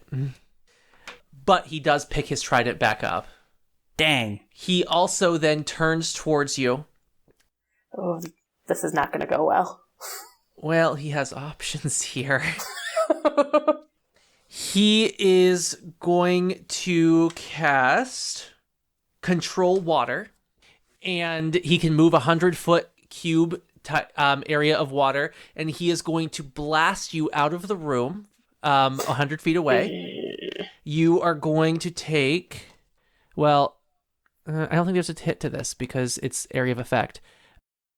Both of you are going to take... Do we get a save for that? For an area of effect? Do you get a save for that? Oh, yeah, you get half the damage. Sure, make a dex saving throw. All right, I have advantage on this because of my elven magic. Woo! And I'm still at disadvantage because my exhaustion. Mm-hmm. No, your exhaustion is just for ability checks. It's not for saves. Oh, sweet. So I had a 17. Okay. 22? You both pass. You both only take 8 bludgeoning damage. Okay. And we're thrown 100 feet away. Mm-hmm. Okay. Out the window. So I see my friend shoot out the window. Is it my turn? Yeah. Yes, indeed. Did the water pick up and completely remove all objects that were not being worn and carried in the room? Or are there still at least 10 pieces of coral inside the room? He doesn't know anything about the coral, so they are all still in the room. Yay! He finds himself in a room with coral that rises up from the floor. They technically have a fly speed, but I guess in water it would be a swim speed. It's coral. It's an animated object. Uh-huh. And if 30 feet is reasonable distance to get to him underwater, is it? Sure. Okay, then what happens is that 7 of these hit with an AC of 18 and slice across him, making like death of 1,000 cuts, sort of like little slicing. How much damage does each one do? 46 damage. Total 46 damage. All right. Because I weighed the pros and cons of being a megalodon or being a coral animator, and I do more damage if I'm a coral animator, about twice as much. So, Okay. yeah. How does he react to the coral attack? He roars in anger and frustration. There are all these little tiny cuts crisscrossing all over his body. Yes, there are. And 7. Does he maintain concentration on his control water? Oh no, that was only like a brief thing. It was done and done. I thought it was a concentration spell. Cool. It is if he maintained it. He made a jet and then it was over. Ah, I see. Very well. Okay. So, what should we do now? Whose turn is it? I think it's me. It is you. me? Yeah. Okay. You're fighting the King of the Sea. Good luck. Well, I don't know what else there is to do, and I want that guy to die. I can make bombs. Yeah? Well, kind of. They're Molotov cocktails, but if we cork the thing, can't it work? What's in one of those? So I carry around 20 bottles of oil with little ball bearings in them that I can light on fire and throw at things. We are underwater. That was a dumb idea. Yeah, that's not going to work. Also, everything's resistant to fire damage down here. Okay, so I'll get to my unicorn medallion and I'll cast a magic missile. I'm taking my... What are you targeting? I'm targeting the necklace. So the necklace around his neck. And magic missile is auto hit. So I'll do it at second level again. So he's going to take... the necklace will take 4d4 plus 4. So the necklace takes 13 force damage. And it shatters. Yes! You hear a scream in the distance. Does it sound like the scream from Aaron? No. Much more distant and big. Oh, it's Cecilia. I'll take a bonus action to look at Trident, and I'm like, yep. But my actual bonus action will be to dodge. So I'm kind of putting myself in a little defensive state, bracing myself for whatever comes next. Okay. And I think, was it Elwyn next? Yeah. Is anything happening to Aaron after that scream? No. Okay, so she's just gonna shoot him with the crossbow again. Yeah, twice. Okay, so 14 won't hit, but the 21 will hit. All right, Yes. It does. And then that's 1d10. And that's 14 points of damage. Perfect. All right. He's starting to look a little winded. Yeah, he is. All right. It's his turn now. He focuses on his crown and to take a leaf from Pidge's book, starts to call down a crowd of followers. You start to see fish of all shapes and sizes drifting in towards through the windows. Who's closest? Well, we were both pushed 100 feet away, so I'm picturing that me and Elwyn would be fairly close to each other.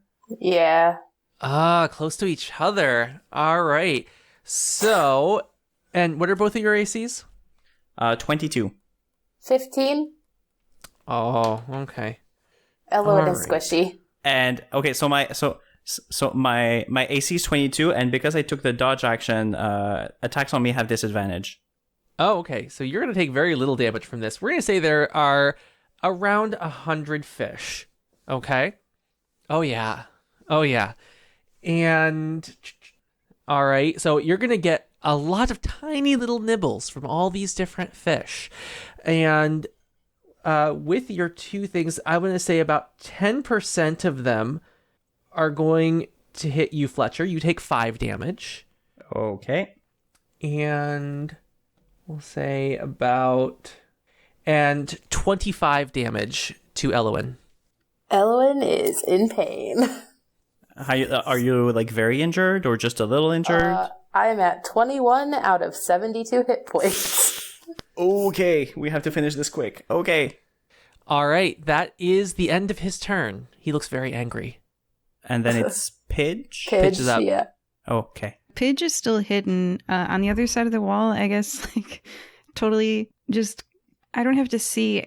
I can mentally command, Yep. So I tell my coral to keep slicing, and they do another 1, 2, 3, 4, 5 hits for 34 slicing damage. All right. He's in a coral tornado. Uh-huh. And that keeps going on. You're very lucky he can't spot you. His His fish more. would love you. Yeah. All right, and then Fletcher. Okay, well that seemed to work last time, so I'm going to take my remaining 3rd level spell, and I'm going to cast another magic missile, since that seemed like a good use of my time. And because it's a 3rd level, he now takes 5d4 plus 5, and I'm going to target the crown. Good choice. So I want all these boats to auto hit the crown for 21 force damage on the crown. It is knocked off of his head, but does not break. All right. At least let's hope that gets rid of the fish. The fish start to drift away. Yes, that's what I thought. And as a bonus action, I'm gonna dash. So I'm 100 feet away from the room, right? Uh-huh. Okay, so my movement, because wait, let me double check. My movement is 35 because of my elven magic, and I can dash as a bonus action. So I'm going to move 70 feet, so like swimming super fast towards the room again. I can't get close enough to get to the crown, but I will do my best so that he doesn't pick it up next time. Mm-hmm. And that ends my turn. Okay. And Elwyn. Okay, so Elwyn's gonna fire another crossbolt at him to keep him in pain, and she rolled a nat 20. Oh, it hits. And the damage for that one was 11, 6. So do I double? I just rolled 2 of what the damage is, right? You roll 2 of the damage die and then keep your normal bonus. Okay, so that would be 15. Okay. Points of damage, and then she, seeing the crown on the ground, is going to try to hit that with her second shot, and that would be a 14 to hit that on the ground. Misses. Yeah, that's all she's got. Okay. All right. It is his turn again. He looks furious at you. He raises his trident again and casts another wall of ice. But this time, instead of as a shield, he is casting it directly where you both are. Or actually, well, no, he can only hit one of you because you moved, Fletcher. Yeah, I'm 70 feet away from Elwyn now, closer to him. So like I'm about 30 feet away from him. He hates you the most. He's going to target you with his wall of ice. Very good. He didn't target poor Elwyn. All right. So go ahead and make a Constitution saving throw. Constitution? I believe so. Or Or wait. Oh, sorry. No, that's for later. This is the Dexterity saving throw. Okay, everyone know that's for later. Okay, so it's a Dexterity saving throw? Yep. Okay, I have advantage. Thank you, elves. That's a 26. You pass. Okay. You take 17 cold damage. Actually, I just remember that I am a rogue. So, I have evasion, I believe. Oh, wait, no, I don't yet, I think. I'll double check it. There's a thing where, like, you don't get damage for, like, when you succeed on or when you fail on a dex save. There's a thing about this, but maybe I'm not at the right level. Sorry about that. Keep going. How much do I take? What does it say? 17? 17. Okay. And there is now a wall of ice where you were, and you were pushed slightly outside of it. The wall of ice is transparent like the one before, right? Like I can still see through it? Okay, cool. Oh, evasion. Yeah, I was right. Evasion is 7th level, so I did not take that 17 damage. You hear a screaming sound come tearing through, and the sea witch smashes into the top of the tower. She takes a big bite out of King Triton's head and removes it from his body. So I just banged my head on the ice wall, and I just see this happen. Like, what the? Oh, she smashed that ice wall. It only had 30 HP. All right. King Triton is officially dead. You did marvelously by targeting the shell he was using to control the sea witch, and she indeed came and killed him. Oh my gosh. She turns to you and thanks you for your help in freeing her. And then she also opens the shell necklace at her neck, and you see a small blue light drift towards Aaron. You have now saved the ocean world. Atlantis is free, and you are free to claim the spoils if you so choose. Oh, choose we do. But yes. I want to talk to her first. I want to first say, I told you I was never going to give you up. I was never going to let you down. I was never going to run around and desert you. She groans. Oh, great. You were right, and you were very kind. I want you to have this. And she hands you the shell necklace around her neck. It's empty now, but it still contains some power. As long as you wear this, you can control the weather if you can think of a song appropriate to do so and sing it.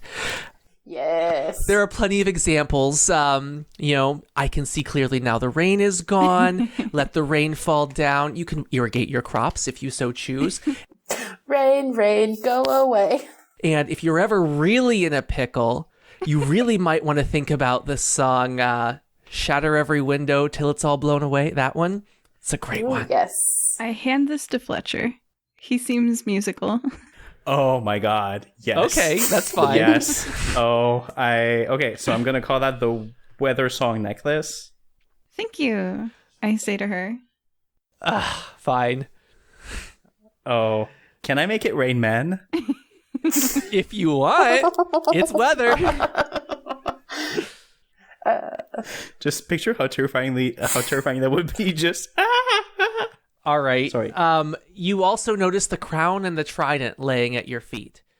She explains to you the powers therein. The trident is a magical weapon, very rare level, that has 10 charges.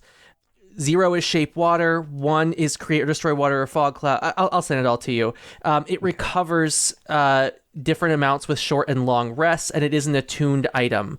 Would you like to pick that up, Fletcher? Well, I'll gladly take it, but I don't think I can use this. Although that would be a great addition to the Nicomoy Museum. Pick it up. Oh, I am picking it up then. It morphs in your hand into a bow. What? The coral are semi-sentient and will do their best to accommodate whatever user whatever their user has. You also notice the crown sitting on the ground. Okay. I guess I'll pick up the crown too. And the Sea Witch tells you that it allows you to communicate with animals, works best with sea life, and will allow you to command the less intelligent and also get information from the greater beasts. Oh, Eloin, this is perfect for you. Yeah, Yes. would you like this crown? Here. Yes, Eloin takes it and puts it on. I hope you'll use it with more responsibility than its previous owner. Yeah, don't worry about it. Aaron swims up and can speak again and tells you all how glad he is to have had your help and gestures towards the room of sapphires to indicate that you should also take some monetary reward. Ah, sweet. Ooh. How much Yes. monetary reward? 5,000 gold worth each. Wow. Ooh, very, very generous of him. This is great because I just spent so much money to buy a bunch of land in the Tumuli Wood north of town to make my shoe farm. Yeah, I hope you'll be able to irrigate it now. Yeah. All right. Anything else you guys want to do? I'll take a moment to kind of give Aaron a hug and tell him that he's pretty in his trident form and that he should not change for any man ever. If he meets another man who says things like no tridents and no elves, that's somebody that's not worth your time and or your voice and or a curse. He looks abashed. Everyone likes different things. You'll find someone who's into you. It doesn't matter who you are. Someone will love you. Yeah. Well, I never talked to the guy. I just saw him on a ship. And that's a lesson about lust. All right. Well, thank you all for playing this week. We had joining us Fletcher. And his new shiny bow. Pidge. Bye-bye. And Eloin. Bye-bye. I now have a crown. All right. See you all guys next time. Bye. Bye. Thank you for listening to this episode of the Firebreathing Kittens podcast. You can find more adventures on Amazon.com in the bookstore, Firebreathing Kittens, all one word, podcast. That's right, you can curl up with a good book based on one of our podcast episodes. The authors do a really great job of adapting them into fun novels. And did you know that we have webcomics? Look for the adventures of Firebreathing Kittens on webtoons.com. We also have official merchandise on redbubble.com. Yes, that's right, you really can own a notepad with the Firebreathing Kitten logo on the front. Or one of your favorite characters. Go to redbubble.com and search for works from your favorite characters such as Frath, a monist, Azrene, and more.